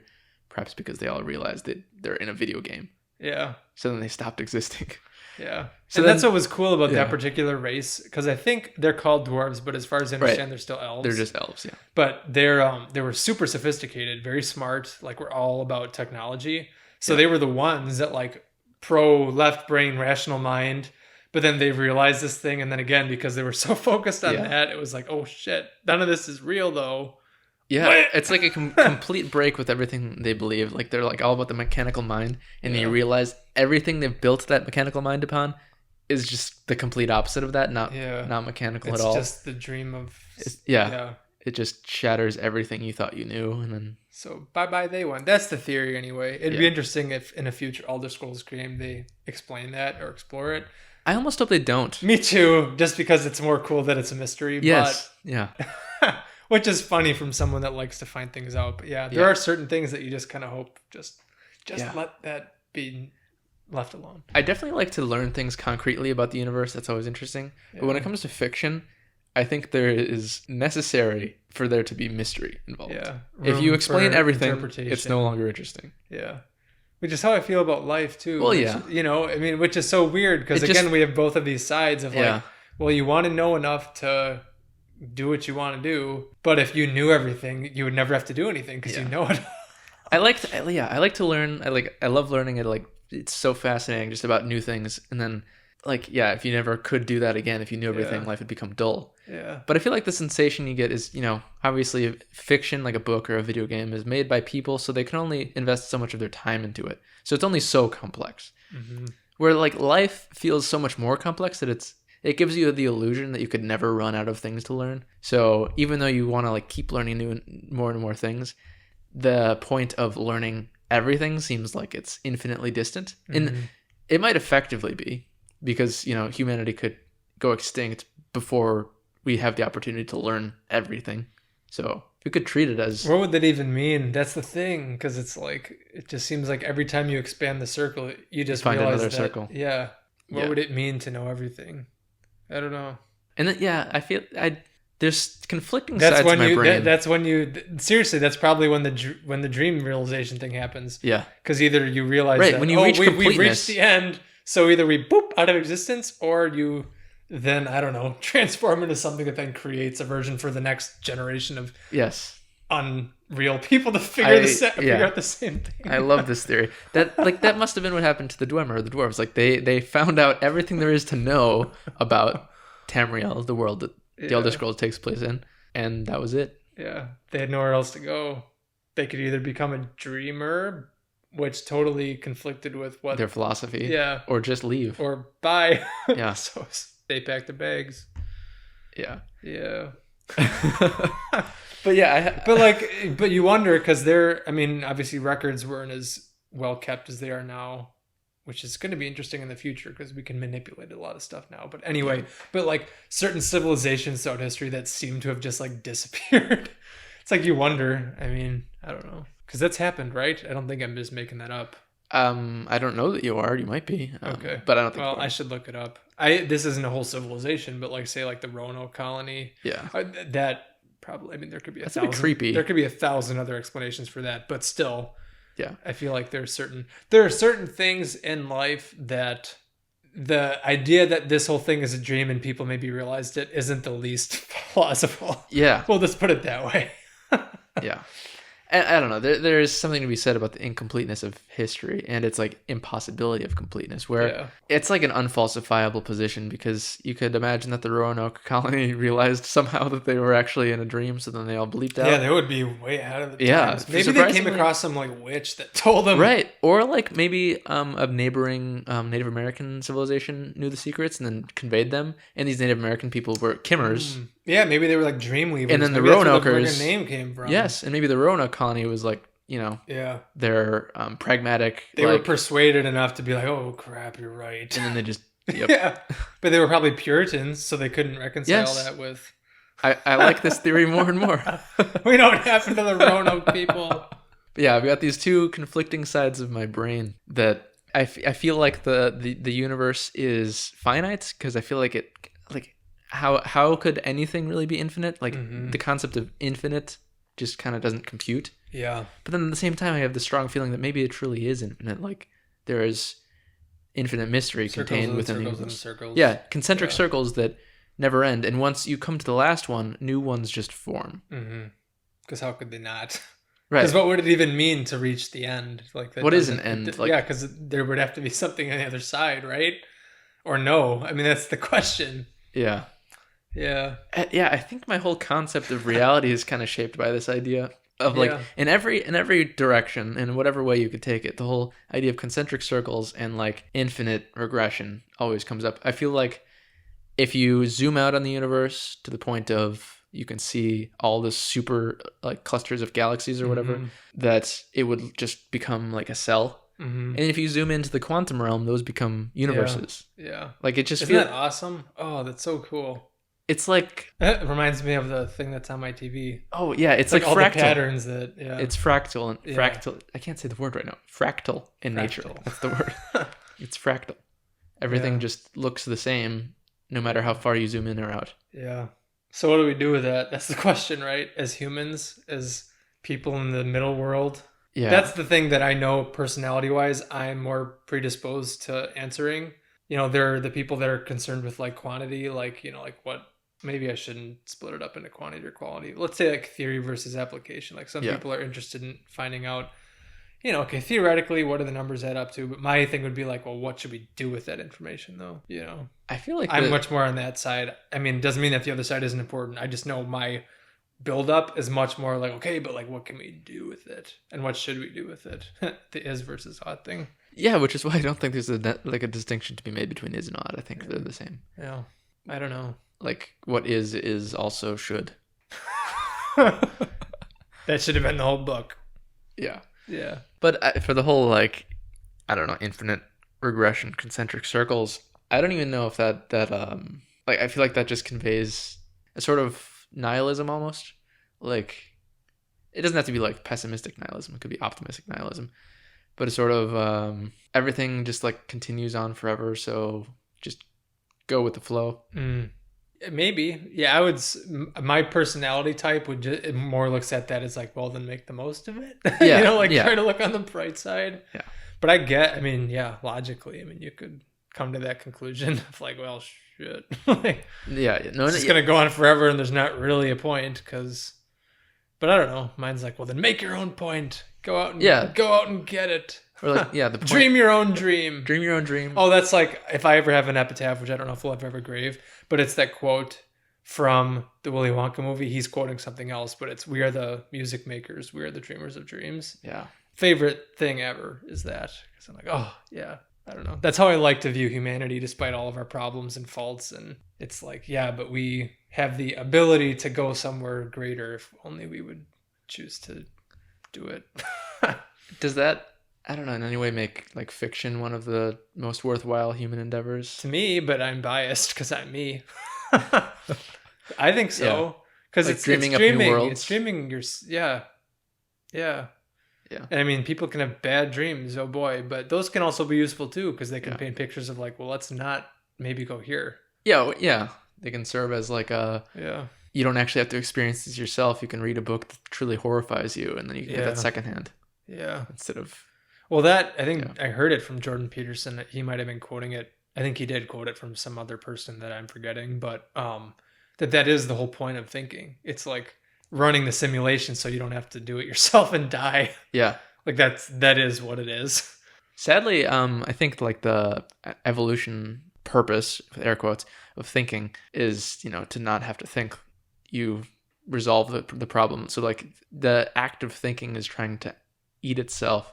Is trying to stop because like if you're in a position where you don't need to think, then you're safe, or like then you've solved your problems. Like thinking, You've thought enough to understand what's going on, so you don't need to think anymore. Yeah. So like the process of thinking doesn't want to continue. It's like let's solve this problem, which is kind of sad to me in a way. It's like thinking has some self-hatred baked into it. Yeah. Well, to me, it reminds me of that saying. I was just talking about this with my mom. I think of that quote that's like, the mind is a beautiful servant, but a terrible master. Yeah. So like if you can bring it under your control and use it towards what you want, then great. But once you start letting it tell you what to do, if that even makes sense. Have we ever talked about this? I don't know if we have. I don't know where I'm we're not at sure. for time, but like the fact that we all talk to ourselves, Oh yeah. like that, like drives me nuts every time I think about that. It like amazes me, but I'm like, what? Yeah, it's like we all have two people inside of us. Yeah. And I mean, like Eastern people have known this for a long time. And, there's those quotes that like, you're not the voice that speaks, you're more the one that hears it or something like that. Yeah. Obviously, I think you're both. And to me, it can be like differentiated maybe into like the left brain, right brain kind of thing. Yeah. Where there's there's the analytical side that's trying to think and figure stuff out. But then there's this other side that's trying to take in the bigger picture and be more creative and put together the patterns versus Yeah, they've done studies on people with a split brain where their hemispheres are disconnected. Yeah. And what is it? Your right brain controls the left side of your body and vice versa. Right. So then people with a split through their brain where they don't really necessarily speak to each other, like they would have them do an activity with their hands and their hands would like disagree on what they want to do. That's like gotta be so as if there frustrating. is really two people inside your brain. Oh my god. And one is more of like a captive prisoner who doesn't have a voice, and the other one does. Oh. Which is kind of creepy and terrifying. Yeah. Interesting. And maybe plays a role into our conception of free will. Yeah. And like why it seems so hard to define or even say that we have it or not. Yeah. Because there's some sort of conflict going on within our own psyche all the time. Well, that's why it's so hard for people to change their behaviors. And that's like when I talk to people about it, they're usually trying to change a negative behavior, but they don't realize that the negative behavior is serving something. Like it's doing something for you. Like the consequence of that might also be that something negative is happening, but it's serving something in you. So you have to like figure out what it's serving and then like kind of start there and then work your way forward. But that's fascinating because like again, people like to think, oh yeah, I make my own decisions, but it's like, well then why doesn't everybody go to the gym and eat healthy? You know what I mean? Because it's like, oh, because there's these other things in you that are sort of dictating what you're doing. There's a quote that has something to do with that I like. It's something like bad habits have good short-term effects, but bad long-term effects. And the reverse for good habits. Yeah. So for instance, if you're trying to start a good habit, you hate doing it at first, but then over the course of your life, you realize it was good for you. And then you love eating a donut, but it becomes detrimental. Mm-hmm. If you do too much. Yeah. You said you had some questions you wanted to ask I of me. did, but we've done well for time, I think. If you have any time concerns, let me know, but if you want to stop, but no. I think we've been going for like an hour and a half, so okay. If all is optimal and you don't have any other pressing matters to attend to, we could keep going, yeah. We might have covered some of these in our conversation so far, but oh yeah, I think I thought of a question last night. Okay. Just of the universe, I suppose, that I wanted an answer to. Well, I guess it's not necessarily a new question, but it was one that I newly wrote down. And it kind of has to do with some of what we were talking about, like your brain as a radio receiver kind of thing. Do you think brains are normally, they say substrate dependent? Do you think it's dependent upon flesh or organic material? So do you think you could make a brain out of metal that serves the exact same function and does the exact same things as a human brain? Oh God, I have no idea. Well, do you have any intuitions about it though? Like, do you think there's any like any feature just about human that is well, that's unique? what I'm wondering. Because here's the thing: is like I could totally see the possibility of us creating an artificial one, and for all intents and purposes, it could look and behave and be exactly like a human. But would it be on the inside? But like with you, like I wouldn't know any more about that machine than I would know about you. Like right. I have a guess that you're experiencing life similarly to me and that you're real and that you have this experience that I do, but I have no real way of knowing. Yeah. I mean, because here's the other thing too, is like you can measure our brain waves and probably show how they're similar. So I could even get more information like, oh yeah, like the same thing's happening to him, but I'm still not there in you. At least not in that way. You know what I mean though? So it's like, I don't know. So I could totally see that we could create one. I just have no idea if they would be like a human. What does it even mean? Because then it's like, it means anything actually. Yes. But I don't know. I mean, because then is being like human unique? If so, what does it mean anything? If it's not unique, does that change anything? I mean, because some people would like that would destroy them. Yeah. If they could see that we could just create it ourselves, they would, and I could see why. I still don't think that it could be, because it would be more along the lines of, again, realizing that you're just in a dream. Okay, fine, I'm in a dream, but I'm still experiencing this, so let's make the most of it. Woo! Yeah, it doesn't have to affect like the way you live your life. Yeah. Unless they steal your jobs. Yeah, that's true. But yeah, like what you were saying, You aren't inside my head. I'm not inside your head. Yeah. So if you had a machine Not that yet. acted the same way you do or I do, Mm-hmm. it's effectively the same as you anyway, because If not I better, can't tell the because difference. it's not gonna like degrade and break at least in the same way that we would.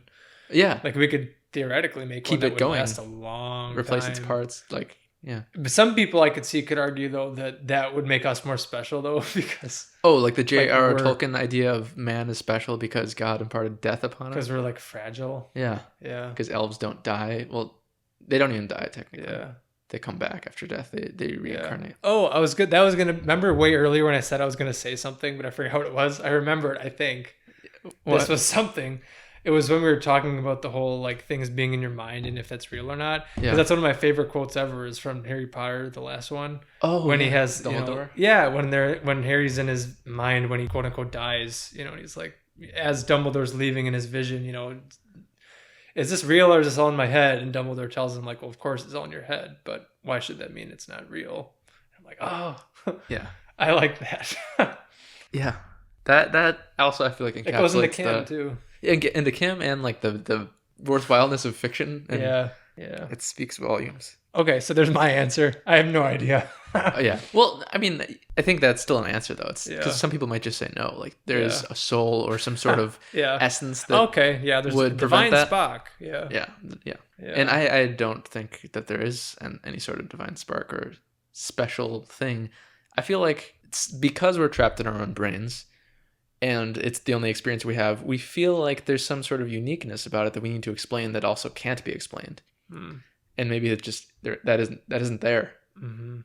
And then if we designed a machine to think the same way we do, that same machine would think like there's some ineffable essence Yeah. of being a machine. The other thing that I sort of like thinking about, and I don't know if it has any bearing on this, it might, is that the reason why I could see the other way of like we could still have a divine spark even if we did create a machine that then maybe does is because like it's kind of like the concentric circles thing or things repeating itself again, where it's like maybe something that was divinely sparked like blossomed into us and then we're blossoming the next generation. Yeah. So maybe it's not unique to just us, but the pattern of it or the phenomenon of it, it's like it's not happening to everything. So, or maybe it is. Yeah. I don't know. Maybe that didn't make sense, but No, I think it makes sense. because like if we have the divine spark, the fact that we're creating something that does, or that at least closely looks like it. So maybe we were created to have, I don't know what that means. Like there's where like an argument for God could be. Yeah. What God is, totally up for debate, because I think that can be misconstrued. That would be a whole other podcast. Is the divine spark like the ability to dream? I like that. Yeah, maybe. Because you've got to wonder, in however many years it takes, I feel like it's inevitable, as long as humans don't die, we'll create human-like machines. AI. Will they dream? Yeah, isn't that that's in that movie I, Robot? Oh yeah, With electric. Sonny. Do electric sheep, whatever it was based off of. Yeah. I don't remember, something like Dreaming Electric Sheep, something like that. This was a while back now, but there was a second part to what I had to say, and I think you were touching on it too. People, disagreements, most people agree on more than they think they do. Mm-hmm. I feel like a large part of that is also just misunderstanding. Like, So they really don't agree. They just think they do. no. Well, that could be, I guess. That could be No. one end of it. But no, like, they agree. It's just they like, it's not even not an intentional like straw man, but like they are misperceiving the other person's point. Oh, yeah. Like, because I don't know, we like to think that with language we have some sort of like hard grasp on meaning, but the way you mean pizza could be very different from what I think of as pizza. Yes, right. So if we don't even establish common definitions Yeah. first, there's there's less of a point in communicating if we haven't even agreed on the presuppositions. You could say a sentence and I could understand the sentence, but still Yeah. misunderstand the meaning. Oh yeah. So I feel like that actually comes down, because then like if you have really long conversations with people who you seemingly disagree with a lot, it usually ends up that you don't so much. And maybe Yeah. that's because you're cutting away all those Yeah. misunderstandings that you have, not just in words, but like just in like emotion and meaning and like how you're even approaching the problem. Yeah. And sometimes I feel like it's not obviously not true because people do fundamentally disagree on some things, but it sometimes makes me wonder, in a certain way if people even disagree at all. Yeah. Well, that's why it's like, what's that old proverb of like people like experiencing an elephant with their 5 different senses? Yeah. You know, it's like everyone's getting a piece of the elephant. They're just describing it in a different way based on what their sense is. So, right. It's like maybe we're not disagreeing at all. Again, it's just people are pointing out a feature about the same thing that other people maybe aren't as in tune with. So it's like if we could all just like understand, it's like, hey, we're all pointing out different features of the same thing here instead of attacking each other because I'm hearing it and you're touching it. It's like, hey, I'm hearing it and you're touching it. Let's like share the information and create a better picture. Yeah. Like, isn't that the whole point of communication? Or it's supposed to be. And it's useful too, because like just from an evolutionary point of view, that different people would have different like heightened senses that are just better at something, you know, because maybe one would work better for different functions in different environments. So, but the way that we could use that as a collective, which I don't usually use that word because I'm more individual, but the way we could use it as a group is like to capitalize on each individual's uniqueness and then, you know, come together and not yell at each other just because it's different. It's like, that's all the idealism and all that crap. So I want to talk about something that you mentioned a few times, the individualism, because I feel like I would lean towards more individualism than collectivism. Yeah. But also along the same lines of people not ever actually disagreeing, like dichotomies merging. I feel like in a certain way there is no difference between individualism and collectivism. What's good for the goose is good for the gander. Maybe. But yeah, like if you're trying to serve the group is made up of people. Right. Individual people. Yeah. So explain to me what your personal, like what your take is when you say that you're more individualist. And think I've used this phrase a lot, but I think just for my personality type, I can just tell that's where I'm coming from. And again, it's not to say that thinking about things from, I use this phrase a lot, like bottom up versus top down. Yeah. Like I like the idea of if something is going on in my life or has the potential to be going on in my life, maybe it's a control thing. I don't know. But I like the fact that it should be bottom up. Like I should make the change that I would like to see somewhere. It's like it shouldn't have to be dictated to me. And that's not necessarily maybe a group thing. Or let's say this, like whether it's like a race thing or a gender thing, I personally much more like to be recognized as like Brian, not as like a white male. Yeah. You know what I mean? Because it's like, how could that broad label encompass what I am? Like I think Ayn Rand actually has a quote that says the smallest minority is the individual. So you can't say you're from minority rights and not be pro-individualistic. So it's that kind of thing where it's like, I just don't like the broad brushes that are stuffed. And it's not to say that broad categories can't be useful for some things. It just depends on what you're trying to do. But, you know, when people say that, you know, white people are evil or whatever it is. I mean, I'm again white, so obviously that probably rings a note or strikes a note with me. But it's like, to me, it's like, but look at each person though. I think I told you I read Man's Search for Meaning again. Yeah. And Viktor Frankl has a thing where it's like there's only 2 different types of people in the world. There's decent and indecent. And I'm like, oh, I really like that. It's about, you know, what you do. So it's like, don't brush people with certain characteristics that they have that a lot of times they can't change. Look at the person, you know, it's like, it's not to say that those aren't parts of you, like the categories that you're a part of aren't part of what make you up. But the fact that a lot of people seem to just, I don't know how to say it. They're like overlooking so much of what someone is, like all their experience and what their own lived experience is. And they assume a lot about things that maybe aren't even true when people look at it as groups. There's probably other things too. I just like the idea. Another thing too, to bring up Jordan Peterson again, of like, clean up your own room before you criticize the world.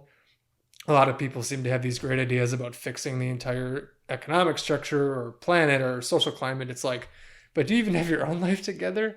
You know, so, and then with the concentric circles thing, I think starting with yourself is the right place to do it, because then if you can get your own life in order, then you can start broadening that out and then broadening that out and then broadening that out more. So I just think bottom up to me is the more useful approach than top down. Yeah. So it's more like focusing on personality rather than aspects of group identity. Like, who Brian is rather than... But I'm open to that Brian is male. being criticized. I do think there's one thing that you said that I maybe have a criticism about, and maybe it's not you, but more Viktor Frankl. But don't you think the view of decent or indecent is kind of doing the same thing as like collectivism doing, like the broad strokes, like brush painting? For instance, I feel like the individualist approach of like, I don't know, personality oriented is more like analog, like on a scale, rather than flipping a switch of 0 or 1. It's just somewhere on this spectrum. I think he would agree. So I might have framed it incorrectly because I think his point was for people that don't know, he was a concentration camp survivor.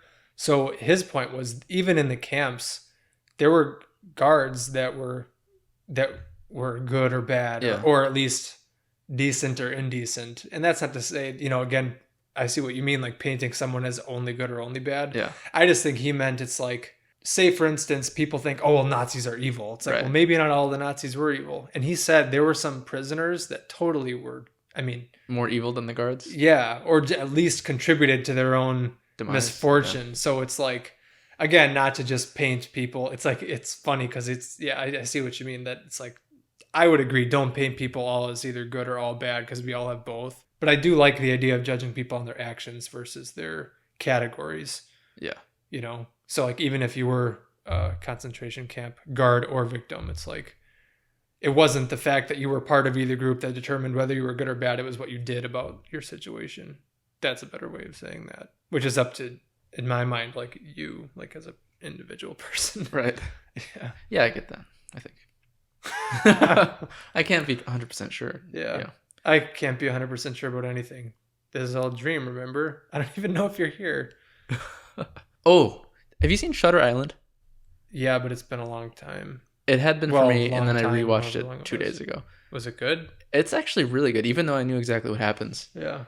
It's Leo DiCaprio, right? Leo DiCaprio and Mark Ruffalo. Yeah. And Ben Kingsley, who's awesome, always. But while watching that movie, like what you said, you can't even be sure that I'm real. Because it's all about, spoilers for this movie, he's like completely deluded himself, and it seemed really obviously like true, like that can happen and has happened to me on certain occasions, where like you get so convinced by your own fictions that like the nature of reality itself can elude you. So like to be sure that you are actually sitting across from this table in front of me, like I can't even count on that. Yeah. Like I could actually be like sitting in a bed somewhere, like strapped down by my wrists and like having spasm fits, thinking that I'm some normal human living his life, but really I'm psychotic. Which you've done before, by the way, coming from someone that's lived with you. But anyway, this could just be one of those. Yeah, so like I could be suffering like a break from reality episode in this entire past 3 years, could be just part of that and only part of my imagination. Yeah. And then but it could still be real, like what we were saying before. Yeah. Like it doesn't mean it's not real. So yeah, it's like like you said with the Inception thing, like what level are you at? Yeah. And it goes back to the psychedelic thing too. Maybe you're just on a different quote unquote frequency. Yeah. If I wake up out of this in 5 minutes and realize that this didn't happen, like it still happened. Right, exactly. Because you were experiencing something. That's why experience is so weird. But I was going to say that's why I also like the pragmatist philosophy, because, okay, so say, for instance, we can't know for sure how much of this is real or not, but I say, for instance, in my head, whatever that is, I want to be sitting in a chair at a table talking into a microphone, talking to you. Yeah. I know enough about what's going on to be doing that, so I can be reasonably sure that at least for what I'm wanting to do, like what I want to do is happening, so I must have an understanding enough about what's going on. Is that real? I don't know. But it's real enough because I'm experiencing that it's working. Do you think that holds true for all situations? I don't know. I haven't been in all situations. Well, oh yeah, sure.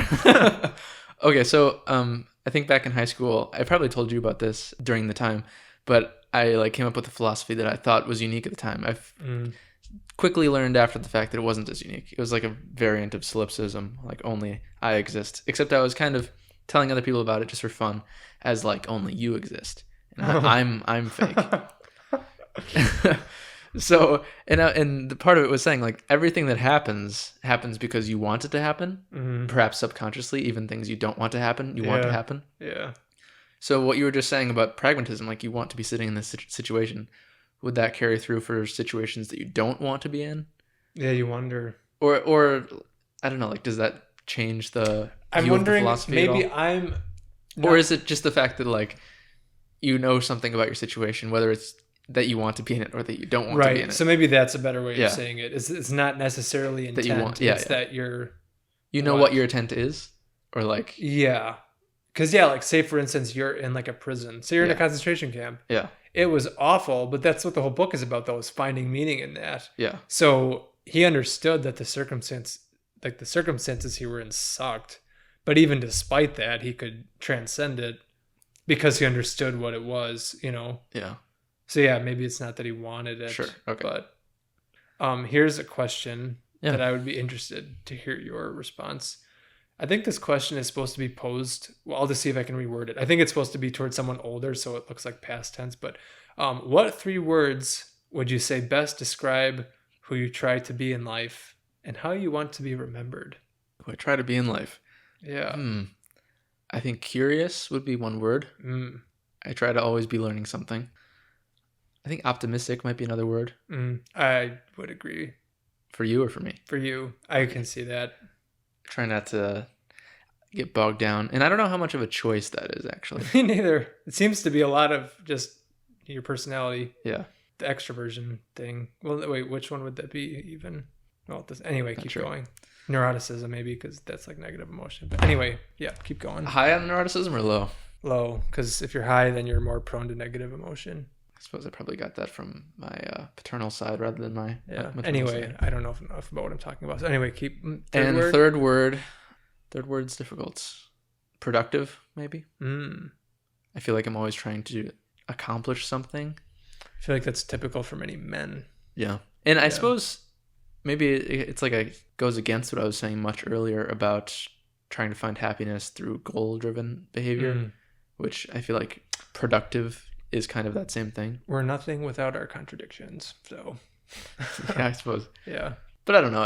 I feel like doing productive things, I'm not trying to frame it as like as soon as I finish this project I'll be happy. The way I think it maybe fits in both is like when you're doing the productive thing, you can get into flow, the flow state. Yes. So it's almost like marrying the two. Yeah. It's like you're doing something that's useful, but in the process of it, you're sort of losing yourself. Yeah, and it's the act of doing that is the act of like creating something. Yeah. Usually anyway. Yeah. Not all the time. The dreaming, right? Yeah. As you phrased it earlier. Yes. What is the divine spark? For instance, one activity that it's not so much the doing, it's the thinking. That's what it comes down to. Because I just realized when I was writing stories, it's the writing itself is kind of tedious and like painful. But the idea. But when you have the idea of what you're going to write, it's fascinating best. And like and then also the having written is good too. It's like you can feel good about the thing you did. But yeah, it's mostly that spark of like an idea and feeling excited about like, oh, this is what the story is going to be about, or this is what the script is going to be, and then having to do it is like drudgery. Nothing quite like that. So the productive more comes down to the act of thinking of something new, which I suppose is like the opposite maybe to like curiosity, because that would be like not coming up with something new, but like learning something new, I guess, something new being delivered to you, and then productive is you creating something new. So they're like opposites that go hand in hand, I think. And how would you like to be remembered? That topic is kind of something I think about sometimes. It can sadden me, like the whole second death. You die bodily, and then you die truly when somebody says your name for the last time. Yeah. So yeah, like leaving a legacy. I feel like that's something that consumes a lot of human thought, or like wanting to be immortal, at least metaphorically. Yeah. Or literally. I don't know, maybe like being creative, or like I suppose generally like leaving the world a better place. That's I think that's a good one. Trying to leave things better than you found them. Yeah, it didn't make it worse, and it didn't just like only move the dirt it took to bury me, but did something that was worthwhile. Yeah, helped benefit you and or other people. Yeah, I don't know, maybe interesting. That's something I hope for, I suppose. Interesting. That Wade, he was an interesting fellow. Yeah. What about you? Do you have 3 words that sum your? I don't know if these are the only 3 or the best 3, but to stick with alliteration, I liked kind, capable, and courageous. Courageous. Yeah, that one I'm working on more as I get older. In what way? The courageous one. So, well, okay, well, I'll start with kind. 'Cause kind, I think, can be overstated to just someone that's like too nice. Yeah. And I don't mean it that Nice way, but I guy. just mean like good natured, like someone, and I don't know that I am that, but you try to be I think it goes with the same idea of like trying to leave the world a better place than you found it. Yeah. Like a general sense of well-being for you and your fellow man, world at large, kind, capable. I like to be thought of, like, say at work or whatever, just as someone that can be relied upon for stuff. Like if a job needs done, it's like, hey, Competent. well, no, Brian can do it. But then courageous. So I think you brought this up way earlier because I was going to ask you like what your biggest fear was, and it reminded me of mine. And I think it's something to the effect of like having these thoughts, having ideals, having what I think or what I'm personally viewing as what's right. But then when the situation called for it, like not standing up for that. Acrasia. Yeah. That kind of thing. Yeah. Having the courage to stand up for myself, which is hard. I've been okay actually standing up for other people throughout my life. It's usually myself that I have a harder time. So courage. Yeah, I could see that too with like myself. It is easier to stand up for other people, I think. That's, I guess, the what's the trait on the Big Five that one corresponds to? Agreeableness. Agreeableness, yeah. Yeah. You have a higher agreeableness score than I do. I think it's changing though. Really? As I'm getting older, yeah. Do you take the Big Five test, or you just think like conceptually you think it's changing? Conceptually, yeah, I haven't retaken it yet. Like I think generally I'm still very agreeable, but just trying to be. It's weird, right? Because like I like the idea of being tolerant of other people. It's like whatever Stoics, Epictetus, one of them said like be tolerant with others and strict with yourself. So it's like other people living their life. Hey, cool, as long as it's not hurting anyone or hurting mine. But also the fact, like, if something is hurting you or hurting someone else, it's like, well, don't just sit back and watch that happen. Yeah. Because that's the whole thing, like with Nazi Germany or communist Russia.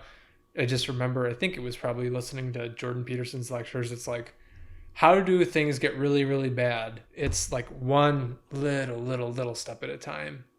And it's the compounding of those little steps. And it's because nobody says anything when these little steps are happening that all of a sudden you're from here to, 100 miles later. And it's like, oh, well, how did we get here? Yeah. It's because nobody said anything for the 99 steps that it took. And then all of a sudden it was like, oh, well, whoops. So it's like to try to be the person that if you see something, to say something. Right, exactly. If you see something, say something. But it's true. Yeah. Like so many of those, adages, it's like we say them and kind of forget that. Like when you look into what they really mean, it's like usually they're pretty deep. It is hard though to do that because if there's all these little tiny steps that form this terrible process, I know it's hard to accurately look at one and see it for what it is. Right. And who's to say that, yeah.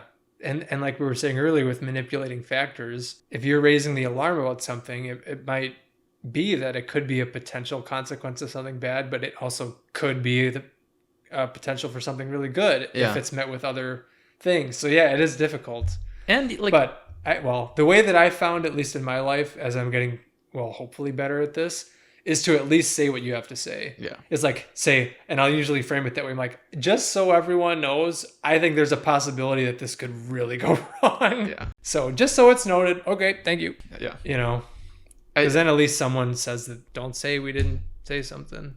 I feel like with the tiny steps though, it's kind of hard to maintain reputation of someone who can be relied upon to call out these things, because if you keep doing it, you're seen as like a doomsayer. Like, well, put it this way too. Like I maybe would rather think of it like if you manage things in baby steps, it's easier to course correct. Yeah. So like if okay, let's say we want to go this direction, let's just take the minimal necessary steps to get there at a time, rather than like again for people that want to just let's change the whole economic structure. It's like, I don't know. I mean, sometimes things do need to just be overhauled, but don't expect that to go necessarily smoothly. So yeah, I mean, it's like the same thing if you're trying to, again, going back to yourself, like if you're trying to change something in your life, rather than just like going all or nothing, like for one day and then thinking, oh, well, if I didn't do that all the way, then I failed. It's like, well, just make little steps and then tweak it as you go until you get to where you want to go. Maybe. I don't know. Yeah, that's like the concept of SMART goals. Anyway, yeah. Make them achievable. Specific, measurable, attainable, yeah. relevant, and time bound. Yes. Yeah. Instead of just saying like, all right, it's New Year's resolution, I'm going to stop drinking alcohol. Yeah. It's like, I'll limit myself to 1 drink a week, or Yeah. after dinner, or if you want to exercise, it's like, I'm just going to exercise more. It's like, I'll exercise for 15 minutes every day after dinner. Yeah. So that, specifying things. how do you want to be remembered? Maybe just as like, kind of like funny, not like funny, but just, I don't know, like making people laugh is fun. Trying not to take things too seriously. Yeah. I forget who originally said it, but I think it was my grandma that said, like, don't take life too seriously. Nobody makes it out alive anyway. That kind of thing. So it's like, don't get me wrong. There are things that are important and that need to be stood up for, but also like everyone just kind of relax. Yeah. Like, I think you tried your best. And like take things into perspective, because there's lots of things that you don't even need to Yeah. Oh my God. spend That's your time on. It's funny because things that maybe would have used to like put me into an existential crisis now like get me out of one. So it's like thinking about the minuscule nature of humans in the scope of the universe as we keep discovering it is like, oh my God, we're nothing. Whereas now I'm like, we're nothing. Who gives a shit?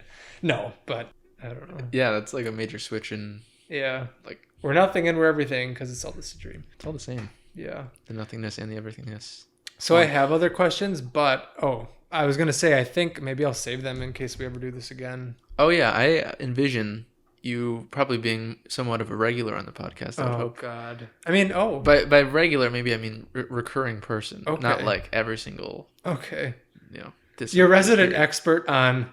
We'll do that. I'm happy with that role. Have you ever seen the movie I Heart Huckabees? Is that Jennifer Garner? No, who's in that movie? No, I'm thinking of something. Jason else. Schwartzman, Jude Maybe Law, Naomi Watts, I feel like I have, but maybe I haven't. Wahlberg guy, Mark Wahlberg. Huh? Maybe I haven't. I'll have to watch it. I think you would Is really like good? it. It's about like nihilism, existentialism, like really philosophical. Maybe at times too much trying to be a film, trying to be artsy, but still I think very Gotcha. great message. I will add that to my list. I forgot to ask earlier. I know the answer, obviously. I think about language, because I hope there weren't any restrictions because I have not been none. restricting it. This is family fucking friendly. Okay. I mean, I try not to do it excessively, but sometimes when you're just like passionate about something. Yeah, no, I think something comes out every now and then. It's like, oh, whoops. I don't think like language should be like purposefully restrained, Crude though either, or crude. There's a balance. Yeah, like everything, but like natural. Like people who can't manage to say 3 sentences without swearing multiple times. Like that's just gets hard to listen to. Yeah, but never doing it. Like I feel like a context appropriate. Yeah, fuck. You need some emphasis every now and then and humor. Okay. So before we end this episode of the podcast, you already mentioned actually like 1 or 2 books, but do you have a book that you would recommend listeners read that you think might be good for their life, or that was good for your life, or maybe one you're reading right now? There are a lot of good ones. I suppose it would depend on what people want. I don't know that I would necessarily recommend this to everyone, but never mind. I'm going to change my answer. Do you have one that you like recommend to people? Like if you only ever read one book, or not even that, but just like read this. A book that I recommend to people reading a lot is Thinking Fast and Slow by Daniel Kahneman. Oh, I haven't read that one. Oh, you should read it. Okay. Thank you for recommending that. I read it a few years ago. It is all about like cognitive biases and heuristics and how our brains make mistakes that are predictable. And it's fascinating. Daniel Kahneman and also Amos Tversky, they like founded the field that still is kind of almost a non-existent field because there's like 10 people who do it, but the field of behavioral economics, which is basically the combination of economics and psychology. It's looking, because like economics typically assumes that the consumers have access to reliable information and know what's best for them. And usually neither are true.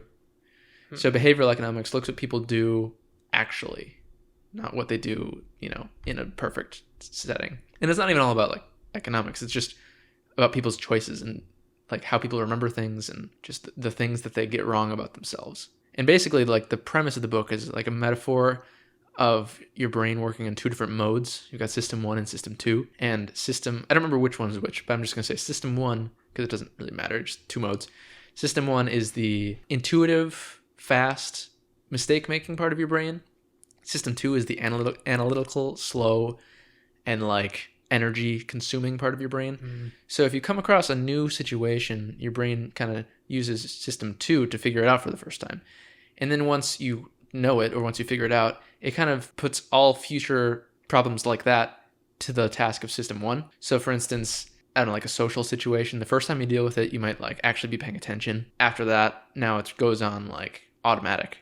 And then it's when things are on automatic that your brain makes mistakes. So that's basically what it's about. I'll have to add that one to my list as well. Well, I don't know that I would have anyone that I would recommend. A book series that I always go back to. Nobody's going to care about this because who cares? Are the Wicked Years books. I think I've told you about those before. Yeah. So people usually know that story from the musical because it got turned into a musical, which is fine. I saw it. It was fine. But the books are a lot better. I think I've told you the reason I like those books is because it's still set in a fictional world that I knew from my childhood, but it was in more adult context.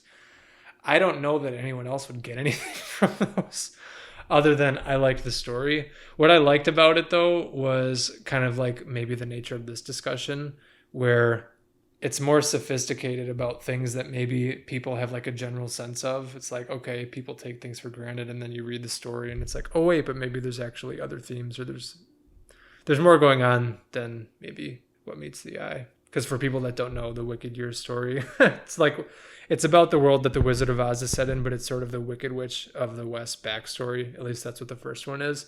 And I've always related more to villains growing up. I always just enjoyed them more, reading them, watching them, pretending to be them, because they just seemed like more interesting. And that book was like right up my alley when I read it in my adolescence, because it just gave such a better backstory to the villains. And I don't know, it kind of goes back to maybe what we were talking about with everybody having a reason for what they're doing. So people that are labeled as evil, maybe there was an intuition when I was younger. It's like, yeah, but are they really bad? It just might be that they're looking at something from a different point of view. So that maybe that's a reason to read that book, is like someone that in the canon or in like the collective mind of the culture is like, oh, the Wicked Witch of the West, she's an evil lady. It's like, oh, but at least from this book, it's like it paints her in a different light. It's just interesting because I think maybe part of us wants that too, like if anyone's ever had a bad reputation, but it's like, yeah, but maybe there's another side to this that people aren't seeing. Okay, we'll go with that. That's what I like, but if you don't want to read it, that's fine. I think it's a good recommendation. I feel like it's probably generally true that a well-written villain is always more interesting than a well-written hero. Yeah. It's just cool to see, well, to understand like why people got either to where they are or how people misunderstand. Yeah. Because that's a lot about what that book's about. It's like she's painted as a villain, but when you read about what happened to her, it's like, did she really do anything evil? Like, maybe she was painted as evil in the culture or the society that she lived in, but when you look at her, it's like, well, anyway. There are some one-liners in those books that are also some of my favorites that I've ever read. And there are certain scenes in that series that still stick with me. One of the ones that I like is light will blind us in time, but what we learn in the dark will see us through. It's like everybody's these days is all about like our, like light and love and happiness. And it's not to say there isn't a place for that, but another quote from Jung, it's like no tree can grow to heaven unless its roots reach into hell. So it's like it's better to be whole than good, to be more complete than just focused on one side, even if you perceive it as being like positive. Yeah. All right. Any other last questions? Not questions, but what you just said remind me of another thing in Shutter Island, which I feel like I was thinking about this a lot during the movie, at least during the end of the movie when it's more like revealed in what it's about. Is that movie is a great example of that whole thing, is the inability to be whole or like to come to terms with your shadow or whatever you'd like to call it. Oh God, that's one of my favorite things to think about. Yeah. Because like the main character has committed atrocities that he cannot cope with, so he like basically creates a fictional person that were all his evil deeds, and he hates that person, and he cannot stand to be that person. So at the end of the movie, when he finds out that he is that person, he dies. He chooses to die instead of accept who he is. Well, it's like not exactly the same, but like with Fight Club, and why those stories are so compelling. Yeah. It's like when we have this war, in a sense, within us that like kind of like we were talking about too, like when it seems like there's two different people there, and it's like trying to come to terms with that.